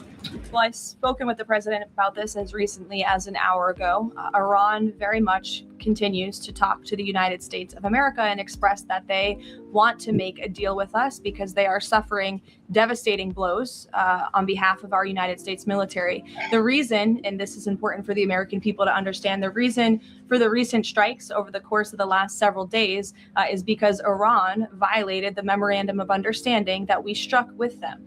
Specifically, in the memorandum of understanding that they signed, they were not to fire on commercial vessels moving through the Strait of Hormuz. And unfortunately, they have made the tragic decision for them to do that. And President Trump is not going to sit by and allow these active acts of terrorism to take place in the Strait without ensuring Iran pays consequences for that. And that's what we are witnessing right now. Look, everybody knows you don't negotiate with terrorists because they turn around and do this. Terrorists are liars. You don't negotiate with them. I swear to God, Trump, stop playing footsie with these people under the rubble and finish the damn job. You know where their missile silos are at. You know where their weapons depots are at. Cripple the country. Just cripple them militarily. Just take it all out. Take it all out. It's at a point now where you have oil companies and whatnot that are looking for alternate routes to bypass dealing with the Strait of Hormuz. They're going to say the hell with the Strait. No country should be able to close the Strait. That's an international body of water because of trade and commerce. No. Because they fired on the Strait, fired on ships in the Strait of Hormuz, every company, and this is what Trump was trying to tell these countries, like, hey, look, a lot of the goods and services that get imported into your countries that come from the United States and other countries that on the other side of that strait, which is really mainly us, but still, they go through that strait to deliver to you. If they're firing on commercial vessels, you need to get involved. You moron. What do you mean you're going to sit on your hands and do nothing? Because Islamists have taken over strong parts of your government. Spain don't want to contribute their part? The hell with you, 100% tariffs. We don't need your freaking olive oil. You can keep your medicinal markers.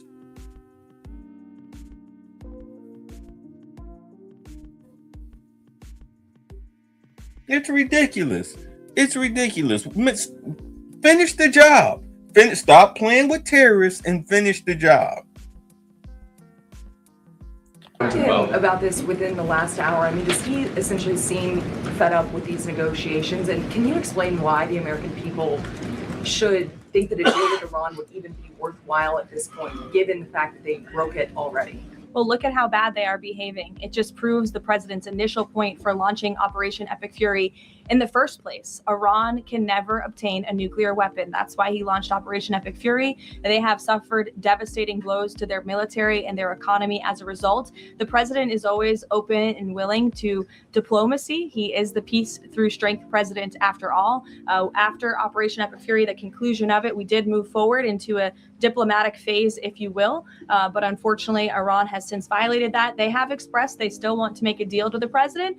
We're talking to them, but again, the president is not going to allow them to fire on ships in the Strait without paying a consequence for that. And I think just one more point, I think throughout this entire endeavor, the president has proved not just to Iran, but to the entire world that we can hit Iran anytime, anywhere, any place. And their ability to defend themselves has been essentially wiped out because of this president and Operation Epic Fury in the first place. Sure. Lena, go ahead. Thank you so much. Welcome back. Thank you. 2 questions. Before she asks her question, but the biggest problem with Iran is that they're not, these people are religious extremists. I mean, they really do think that if they die, they'll have 72 virgins waiting for them. Not gonna say what. I think I was on the phone with Lewis about they'll have 72 gay virgins waiting on them. bunch of men waiting on them. We're virgins.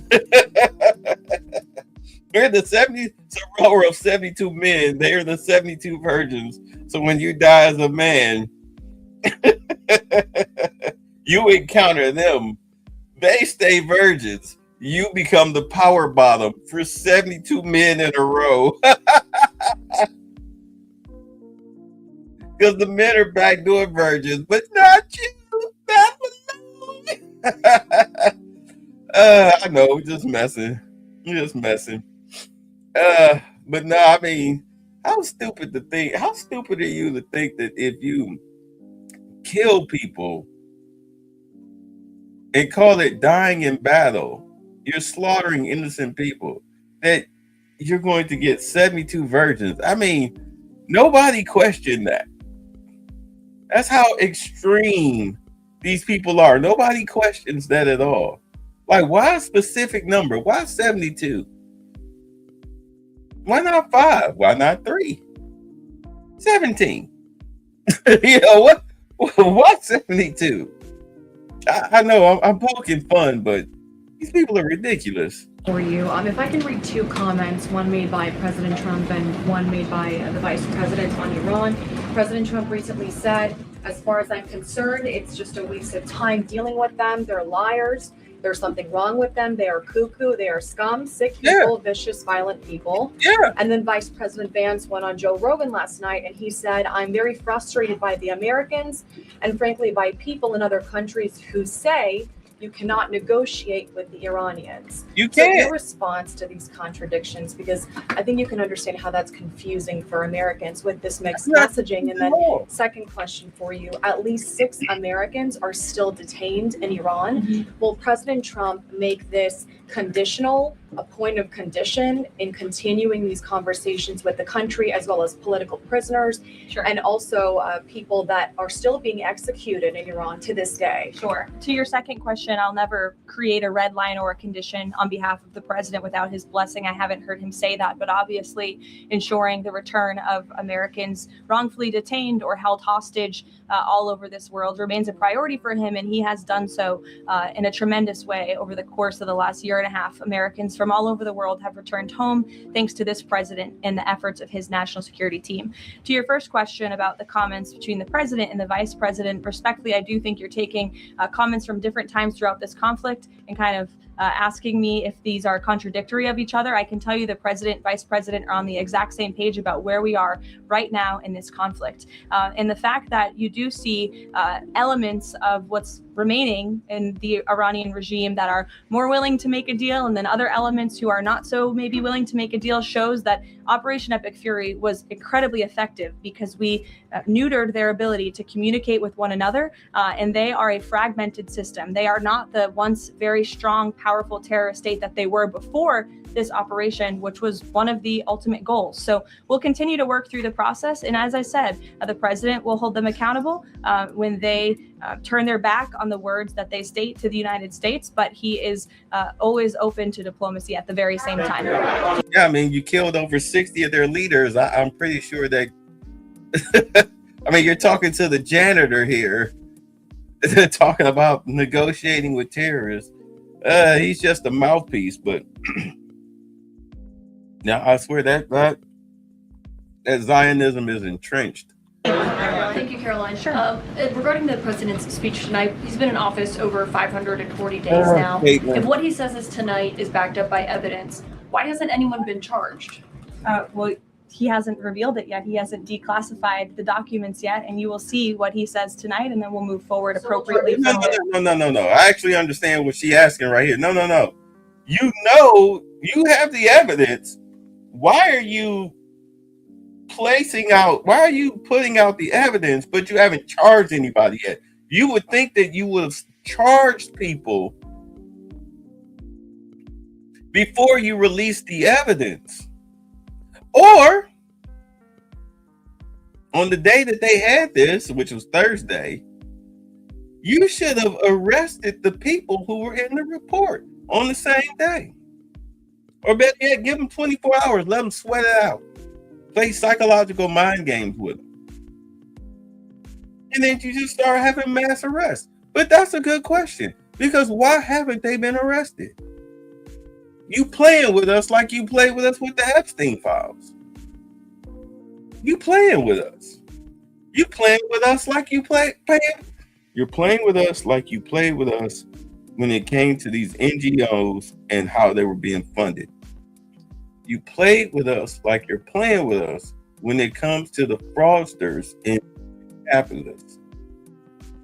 You're playing with us. Stop playing. I understand some people in Minneapolis got arrested and charged and whatnot. I think it was 79 people or whatnot, but that's not enough. Yeah, the federal judge that blocked the warrants that they had for Tim Walz, Ilhan Omar, and the state attorney general Keith Ellison. You guys are playing with us. Stop playing with us. Do your goddamn job. I understand you've got some activist judges that are in the way, but start impeaching these people and go to judges that you know you can trust.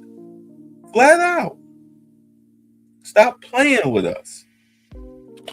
Tonight from the Justice Department? I don't speak on behalf of the Justice Department, Caitlin, you know that. Rachel, Caroline, will there be charges? You'll have to ask the Justice Department. I don't charge people. I just speak on behalf of the president. Rachel. Thanks, Caroline. Welcome back. Just a point of clarification really quick on the staffer who is accused of profiting off of the president's speeches. You said he'll no longer be working here. Is he on administrative leave, or is he going to be fired after it's over? He's on unpaid administrative leave. That means he's fired. And just to follow up on the president's speech tonight, I mean, we've been talking to a lot of Republicans over on Capitol Hill. They have said that focusing on the economy is the right way to go ahead of the midterm elections. They believe that's what voters care most about.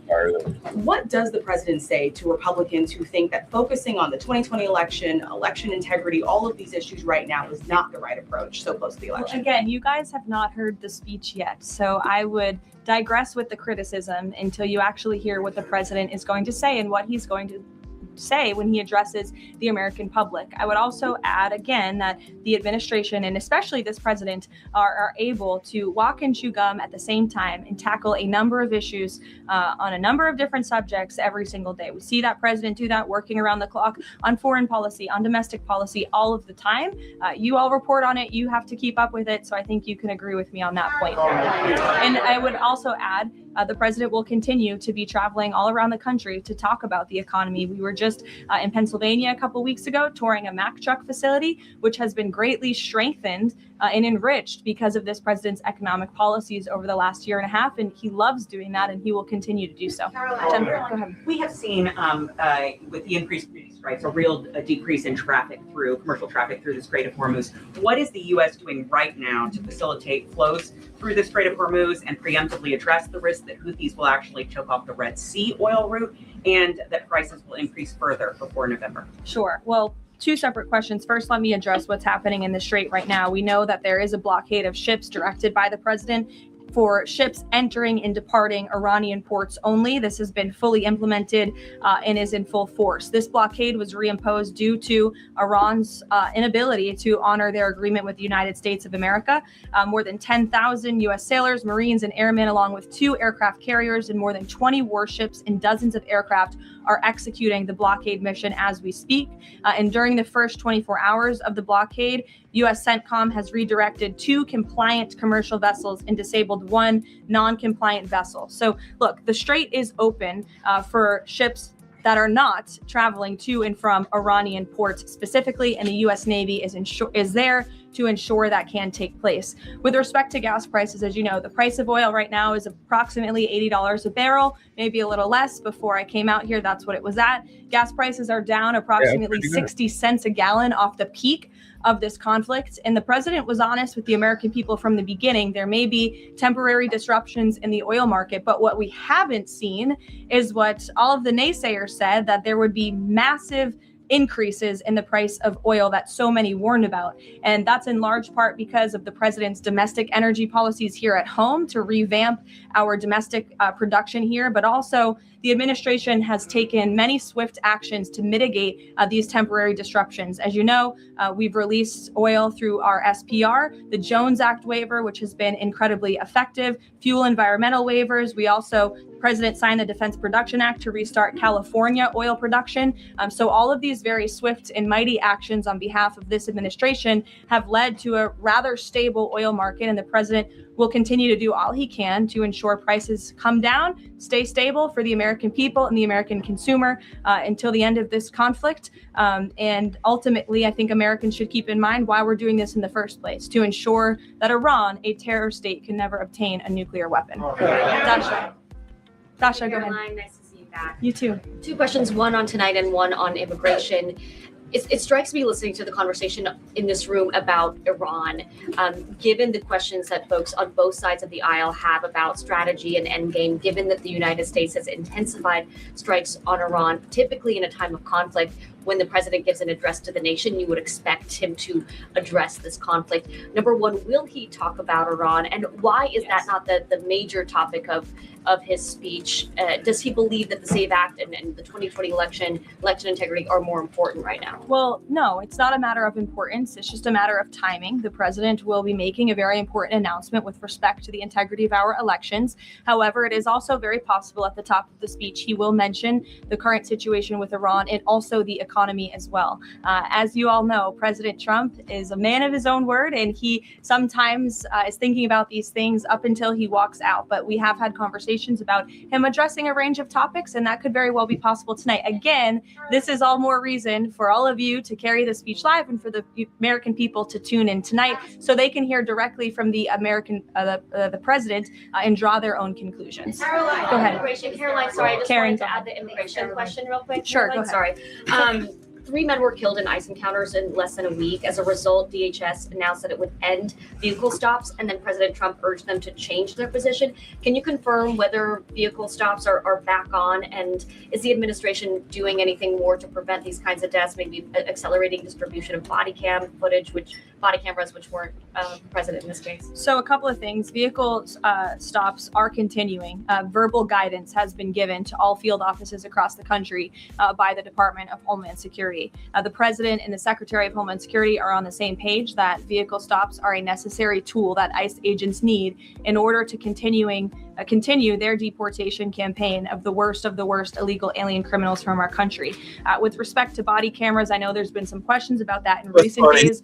Over half of all ICE field offices now do have body cameras, and the remainder of the field offices are expected within 60 days. It's been a slower rollout than we would have hoped, but that's because of the Democrats' decision to shut down DHS for several weeks. So we expect to fully execute on the promise of body cams to all field offices across the country very soon. Karen. Caroline, on the parasite outbreak related to Yes. produce, can you give an update on the administration's response to this? Yeah, Are what's there going on federal with the lettuce? officials on the ground in the hardest hit states right now doing any testing of production facilities or farms to try to figure out where this outbreak has started? Sure. Well, what I can tell you, having been back at the White House for just a couple of short weeks, I've been in meetings on this very topic, and I can tell you the White House is closely monitoring the situation, has a handle on the situation. We're committed to providing the CDC and the FDA the resources that they need, and we urge all Americans to follow CDC guidance on properly washing and cooking raw ingredients to prevent this foodborne illness. As you know, there has been an unusually high number of cases. There are typically thousands of cases of this outbreak every year, but there has been an unusually higher number, and that's why we're working with the FDA and other partners at the federal, state, and local level to increase detection methods, provide the guidance, and then also, most importantly, trace the outbreak back to its original source, which we are currently in the process of doing. Permanent leadership at the CDC and FDA and any funding cuts, has that slowed the response to figure out where this outbreak has started? No, we've talked to the CDC and FDA specifically about that, and not at all. They have the resources they need to make sure that Americans are fully informed and protected from this illness during this time. Caroline, welcome back. Thanks. Last year, the administration signed a critical minerals deal, mining deal with Kazakhstan for a little-known U.S. company. It was an agreement that President Trump and Howard Lutnick got tentative approval for with Kazakhstan's president in September. 6 days before the deal was signed, which was in November, the president's older sons with other partners took a 20% investment in a company related to the deal. What did the president know about his son's involvement in this arrangement, and when did he find out about it? From my understanding, Maggie, nothing. I've spoken to the president and his family about this. They would absolutely never do anything that would put the president in a place of a conflict of interest. And we have timelines to give you and to provide you, which we did to the news media at the time when this story broke, to prove that very point that I just made. Sorry, just 1 second. So the president did not learn about it until it was in the media? That was when he found out? That's my understanding of the matter, yes. Caroline, Go ahead. Carrie, I'll go to you after just. Thank you. Sure.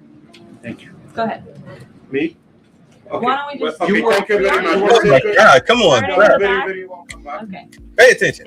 Yesterday, Iran launched a drone attack against U.S. facilities in Erbil, threatening American personnel and the Kurdistan region, one of the American closest partner in the Middle East. What is your message to those responsible? And are you still with your loyal ally in the Middle East and at least helping them to defend itself? Who launched the attack? You're saying Iran, yes, Kurdistan of course. region. Well, I think I've addressed that previously in saying that Iran has unfortunately shown to violate the word that they struck with the president of the United States. They're paying consequences for that in the strikes that the president has authorized in the recent days. Thank you, Caroline. You were with the president in Ankara for the NATO summit, and there Ukraine was one of I was not actually. Oh, you were not. Okay, yeah, but the issue of Ukraine was one of the most important topics there, and the situation is escalating between the two sides in these days, but there are still efforts. Can you give us more information about where we are and how the local power breakers, including Turkey, are involving in order to solve the problem? Sure, I'll check with the National Security Council and get back to you on that with more specific guidance. What I can tell you is I know the president greatly enjoyed his visit to Turkey and not just his participation in the NATO summit, where he applauded the United States for getting our NATO allies to step up and pay their fair share for our defense. But also he greatly enjoyed his time with President Erdogan in Turkey and appreciates the bilateral relationship between our two countries. Kara. Yeah, I mean, if y'all haven't been paying attention, ever since Trump sat down with Putin in Alaska, and then the next day he sat down with Zelensky and NATO in the White House, Trump give a damn about what's going on with Ukraine. He letting Ukraine hold their own nuts. You want weapons from us? Hit the Cash App. But if you notice, Ukraine has been out of the news. The government The U.S. has stopped interfering with that.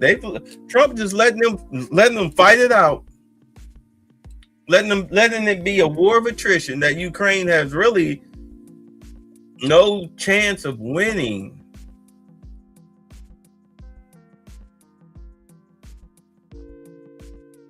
They're just going to wear them out. They're going to wear them down.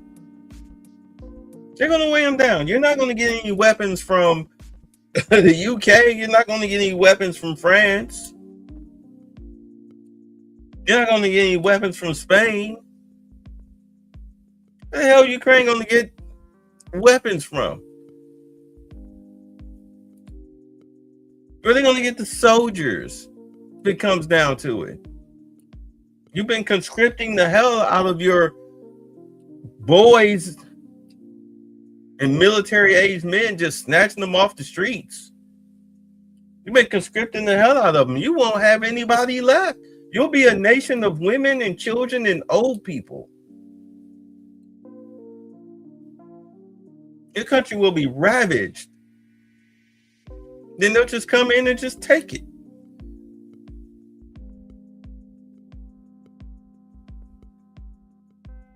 Because Zelensky won't sign the deal. He'd rather his people die than sign the deal, because he knows once he signs that deal, he's done. So, I mean, he's a coward. He's a coward. Horrible leader. But what do you expect from a guy who dancing like a female in 6-inch heels? TV. Not suggestively gay. What do you expect? Caroline, welcome back. Thanks. Contrary to what the mainstream media is reporting, Americans that I speak to care deeply about election integrity. This is true.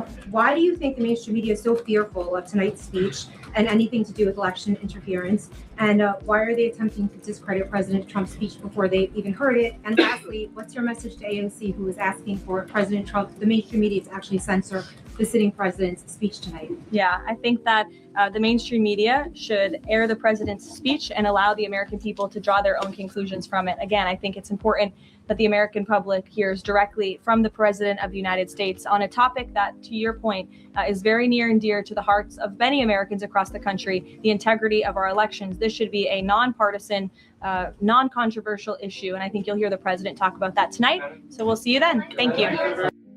All right, so she's done. You say which Putin is about to blow that? Yeah, it's over. He about to blow it. Yeah, I've seen that video where the guy he had the pistol out, he had the heater out, he was walking away from dude, and the dude kept begging him to pull it, to pop him. So he popped him. He popped him, and it's going to be a case of self-defense. Like, because the dude, look, in some states, you have a duty to retreat. You have a duty to retreat. Some states you don't. This dude, he was showing his duty to retreat. Dude kept advancing, kept being aggressive. So eventually he popped him. Stop begging for bullets. Like, you do understand, people that carry guns are not afraid to use them. And if you're dealing with somebody that has the common sense not to pop you the second that they pull it out, you might want to back up, because you're just tempting fate at that point. And it never works out in your favor. It never works out in your favor. You go into the hospital, if you're lucky. Which reminds me, the kid, I forget the name of the kid, although everybody's been talking about it. The kid down in Mississippi that drowned. The autopsy is, they just had the funeral today. The autopsy is more than likely going to show that, of course, the kid drowned, but more than likely, it's probably going to show that there was no foul play involved. Probably. But the most upsetting thing about it is, and I really want to do a whole separate live stream talking about this dilemma where Black male bodies are, ghetto lottery checks his mother hired Ben Crump to fan the flames of racism. I mean, you keep holding these press conferences and everything, and you keep stoking the fires of racism. Keep in mind, you're trying to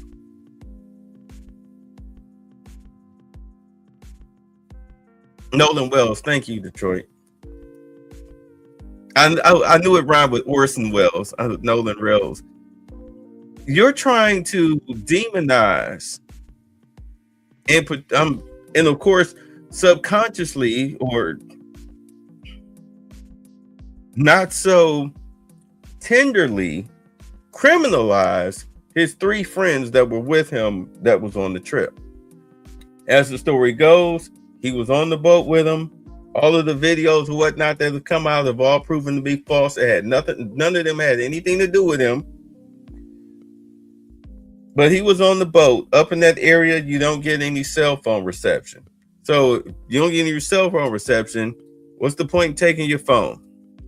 He left his car keys at his other friend's house, apparently on the Xbox, as the father wound up telling us. The father said he went to go get Nolan's car because, you know, he was missing. This was the morning after or whatever. Yeah, it was the morning after. They like, where's Nolan? They look for him. He's not answering his phone. So they went over to the friend's house.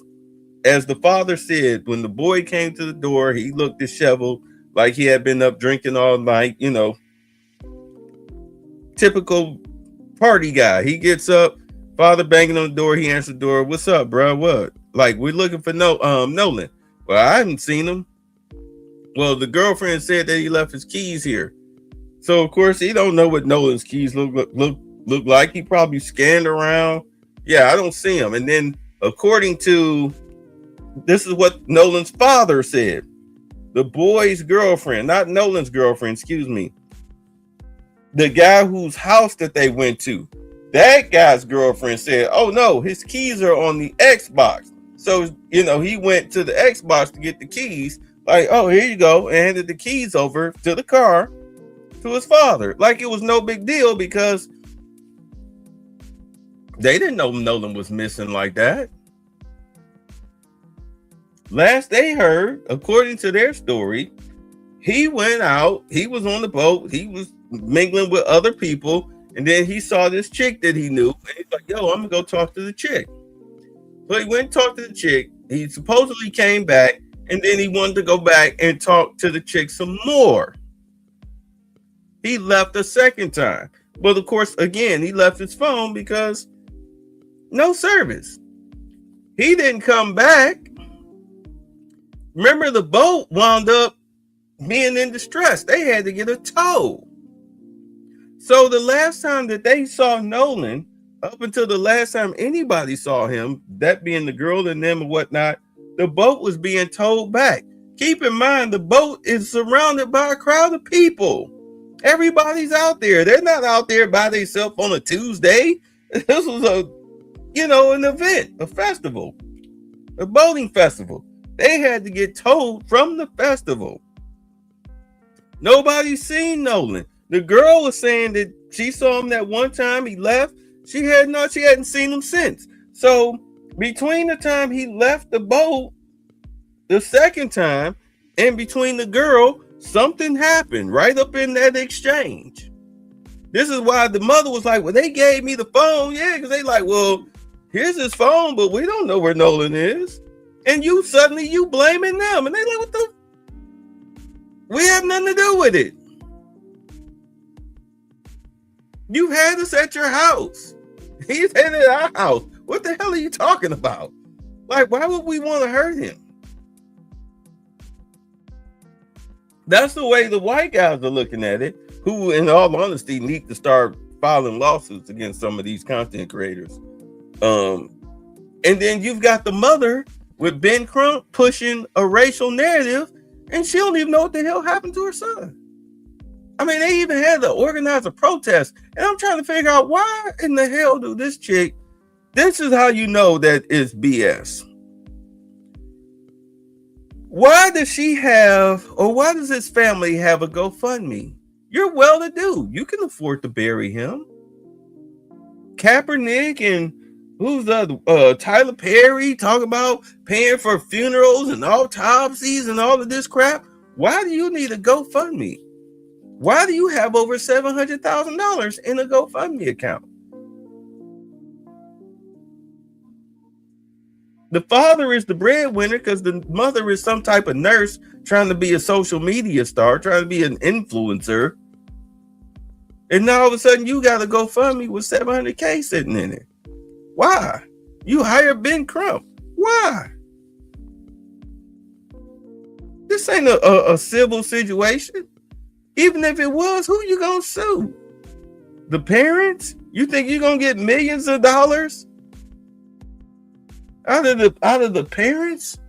If this winds up being a criminal case with the three boys, Ben Crump ain't rolling out of bed and playing racial politics for probably no less than $2 million starting.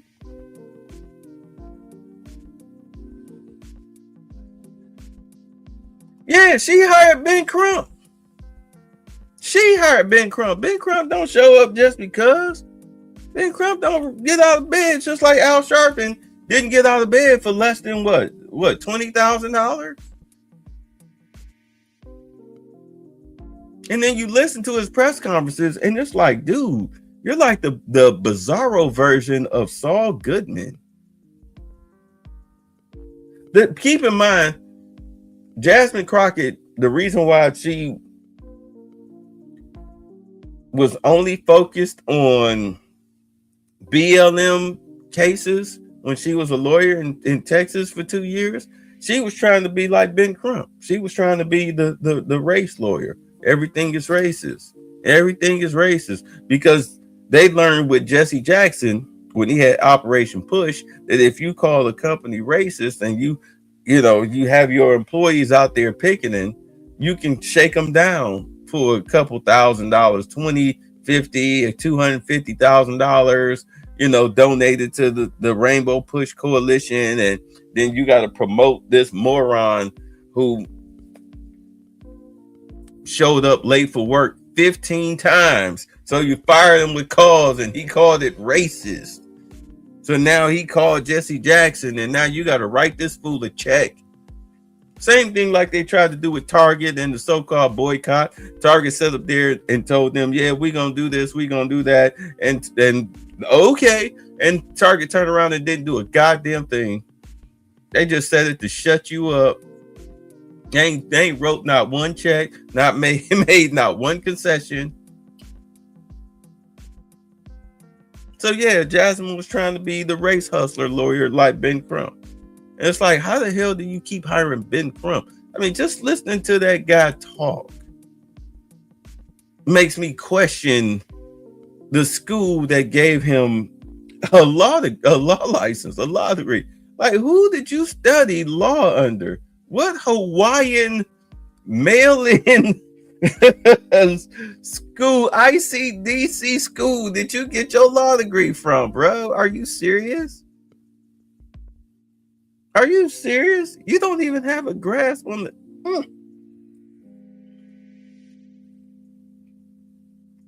Keep in mind, he also sent a quote-unquote team of lawyers to go work on what's the kid in Texas with the stabbing? Carmelo Anthony sent a team of lawyers, of black lawyers, to go work on the Carmelo Anthony appeal. Knowing good for no money, knowing good goddamn well that what's going to happen is that those lawyers are going to be shaking down corporations for the Carmelo Anthony appeal fund. Watch, because they're not going to get any money from the parents. The parents are broke. Charleston White exposed that. The parents are broke. They spend all that money on their house. And that car. Apparently what happened was the father, he bought the house outright. So, oh yeah, they strapped for cash. They maybe got about less than $400K left, if that. I mean, the people that they've hired. So they probably looking at $200K to supposedly last them. I mean, the land taxes alone is going to eat into that. I mean, you're so financially illiterate, it's ridiculous. But I digress. Yeah, he sent a team of lawyers to go work on Carmelo's appeal. And I'm like, if they're as dumb as you, it's just a shakedown. That's all it is. It's a shakedown. No different than like with Sonny Holston. You say, bro, I'm late sometimes on trucking, depending on shipper for couples of times. The reason I don't get over that, because it's normal like that to pay the late fees. Oh, okay. No, but it's like Sonny Holston. Sonny, okay. Let me say this because this is something I want to talk about. The most ridiculous people you will see were those who sit up here and they will, especially the women, will adopt the white aesthetic of beauty. I mean, like Jemele Hill, blonde hair, long blonde hair. You racist towards whites, and you want to boycott the people that you buy your yacky tacky, whatever the hell that your spiders, makeup, and weave. You want to boycott them, and you hate white people, but you get your money, you get your aesthetic from the Asians that you want to boycott to imitate a white girl that you hate or say you hate. Same thing with Sonny Holston talking about American flags in her neighborhood. Just, oh, she's so triggered. But where do you live? You live in a white gated community. Ricky Smiley, same thing. You all get... Ricky, you get your paychecks from white people. White people sign your checks. You probably live in a white neighborhood.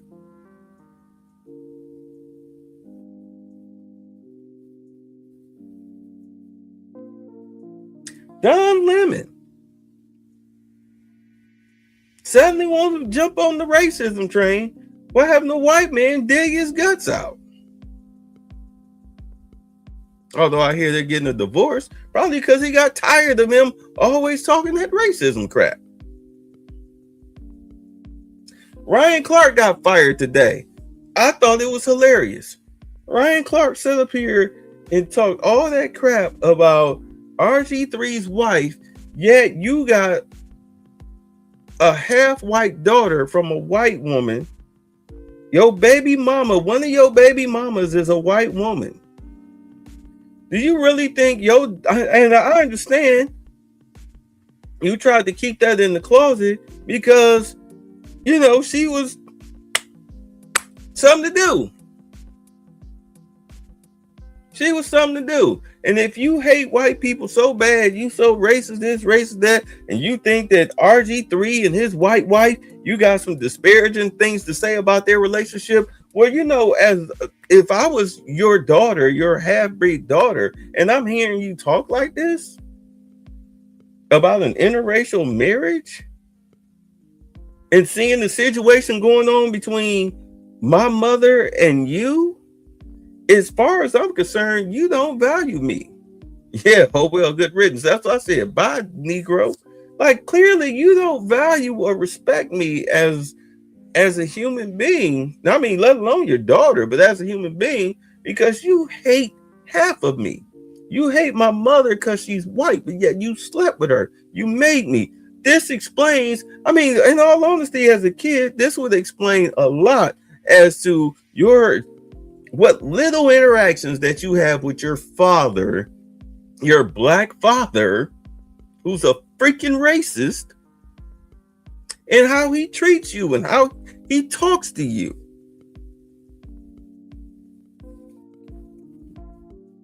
He don't give a damn about you. You were a mistake. Let's just be honest. I mean, he can't even lie and say that, no, I meant to get your white mama pregnant because I hate me a white bitch. I mean, you know what I'm saying? He can't say that. You're a mistake to him. He don't care about you. You're a mistake. You're probably his biggest shame.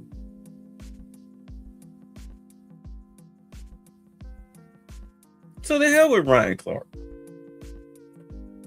Good riddance. They should have got rid of you when you came at RG3 and his wife crazy like that. They should have fired you then. They should have fired you then. But it's Disney.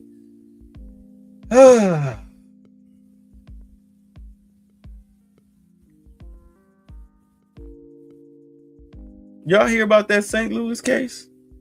Where the 14 and the 15-year-old, like, or I think the girl was 14 or she was 15, he was 16, whatever. They were a year apart, but they were like no older than 16 and 15. The 16-year-old boy, his mother kicked him out the house. So she tried to move the boy in with her, her mother and them, and they was like, hell no. So her and the boy concocted a scheme to exterminate her, not his family members, not his mama or whatnot, but her family members. Killed the mama, dumped the body behind a dumpster, but not before they went to the house where it started. They shot the person that was in the house, and then they laid up in the house, all right? The family, you say Disney loves being racist. Yeah, they fan the flames of racism. So at any rate, I'm sorry, I'm trying to stay on this story. So they called the person that was exterminated. Somebody go in the house to do the wellness check. I don't know if it was a man or a woman, but I think it was a man. The kid jump out the closet, shoot and kill the dude. The girl goes out and lures grandma out the car who's sitting in behind the steering wheel. They lure her out the car and into the house where the boy shot and killed the girl's grandmother. Then they cut off her cut off her thumb so they could use it to activate her phone where they drained her bank accounts. That's when they wound up using the phone to more like as a trap.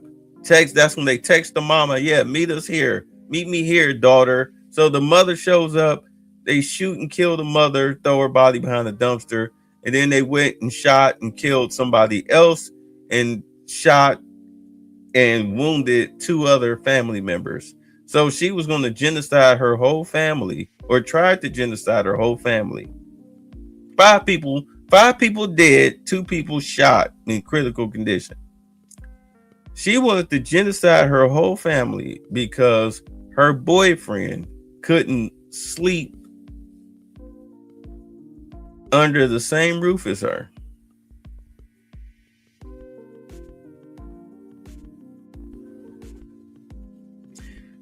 They're going to try both of them as adults. And yes, St. Louis does have a death penalty. And it's weird how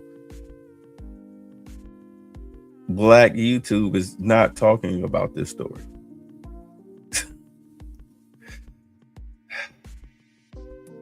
I mean, I have my reasons, my very obvious reasons, but I'm not going to get on that. But the last story, what was the last story I want to touch on? I call it a night.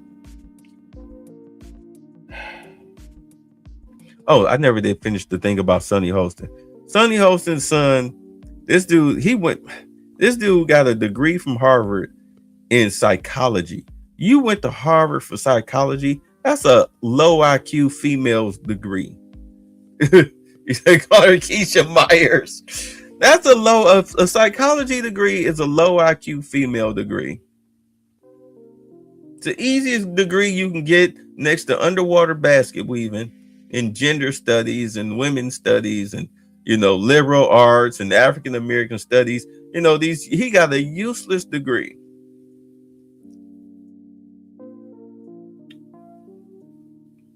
So of course he out here doing useless things, calling his mama for help. We see why I'm a former prosecutor. Yeah, we see why you're a former prosecutor. Yeah, you want to play that victim privilege card, and it didn't work. Your son still got the ticket, and now everybody's making fun of you because you set up here on TV talking about nobody's above the law. Well, I guess nobody outside of you is above the law. But it was an embarrassing moment for her. But you got you have the FCC looking at pulling their license as far as The View, because The View is listed as a bona fide news organization, but they're not. They're clearly biased. So they're looking at reclassifying The View, thus pulling their news license, and therefore they can shut them down in a lot of markets. So therefore you're pretty much killing the show. Where were we? Okay, so let's see. We touched on Wells, the people that shot the thing up, the kids that shot. Oh, that's right. Okay, the mother. Okay, this is the last thing we touch on. The mother who shot the 20-year-old that was trying to lay up with her 13-year-old daughter.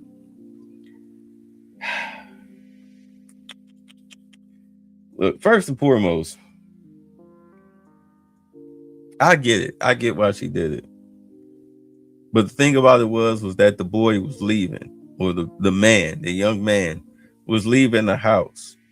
He didn't pose a threat. And you pretty much, you killed him in warm blood. I'm not going to say cold blood. Your blood was heated. His wasn't. You killed him in warm blood. All right? Because he was probably running his mouth. Because, if you really listen to the story, they're leaving out details. The kid didn't even get to crack the cheeks because it's reported that no sooner than the boy had entered the house that the mother showed up less than 20 minutes later. So clearly she probably had a nanny cam or security cam and saw the boy come in the house with the daughter. So she zips home. And of course, she search the girl's room. There's the boy. You don't just come home from work and, walk into your child's room and then start looking under the beds and, in closets and whatnot, behind dressers. So clearly, either somebody called her and told her, or she saw it on the security cam. So of course, she come in hot. She find the boy. She go out to the car. She get the gun to get the boy to get up out the house because he was trying to hide. And by the time he got outside, I guess words were exchanged, and she took him out. She took him out. And the thing about it is that I jokingly say if I had a 13-year-old daughter and some 20-year-old dude I called him in the house with my 13-year-old, like, dude, it's gonna be some cheek clapping tonight, but it ain't gonna be what you think. I'm joking, of course. I'm joking. He running out there. Let me stop. No, but if that was the father probably would lay hands on the boy. Because, clearly you could see that the girl was 13 years old. They've got pictures of both of them online, uncensored face. And you could tell, this is a kid. So, he can pull that where she lied about her age all he wants to. Like, dude, you knew you was sneaking. You knew you was creeping. That's why she found you hidden. If she'd have smacked you with that gun a few times, understandable. It wouldn't even be a news story. But she popped you. And it wasn't self-defense. She ain't getting out on this one. It's not, unfortunately, it's not a justified shooting.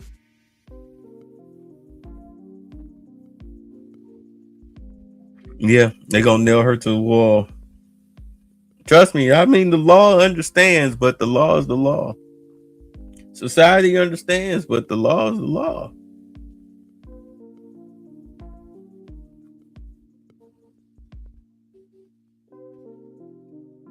That 13-year-old girl, though, yeah, more than likely, look,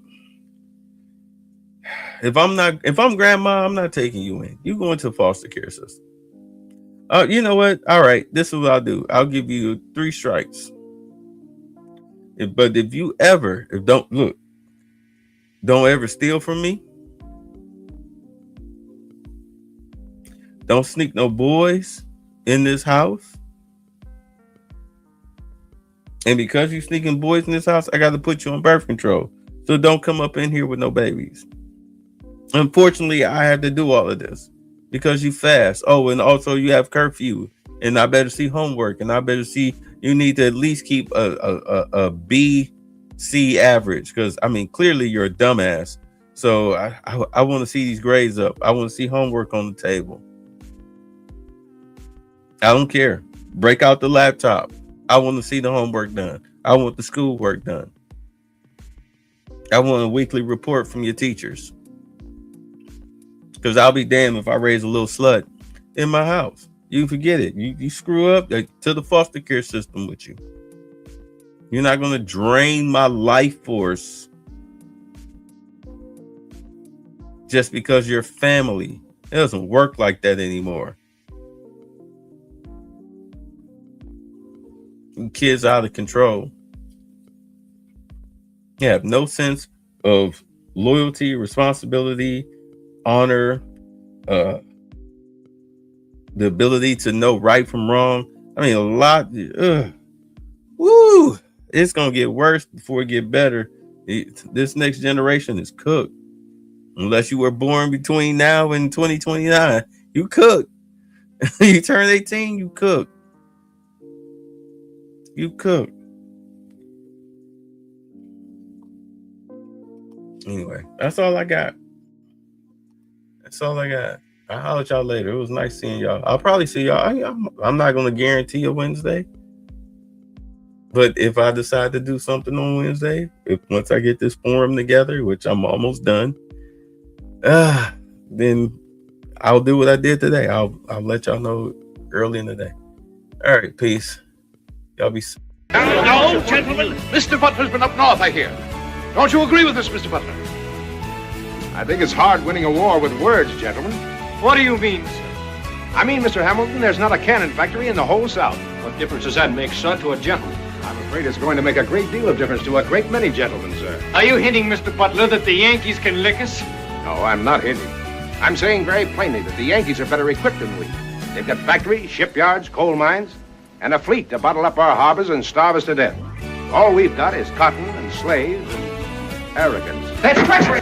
A problem figuring out whether you're for me or Trump, and you ain't black. All right, bye. Thanks for the fun. Get the fuck out!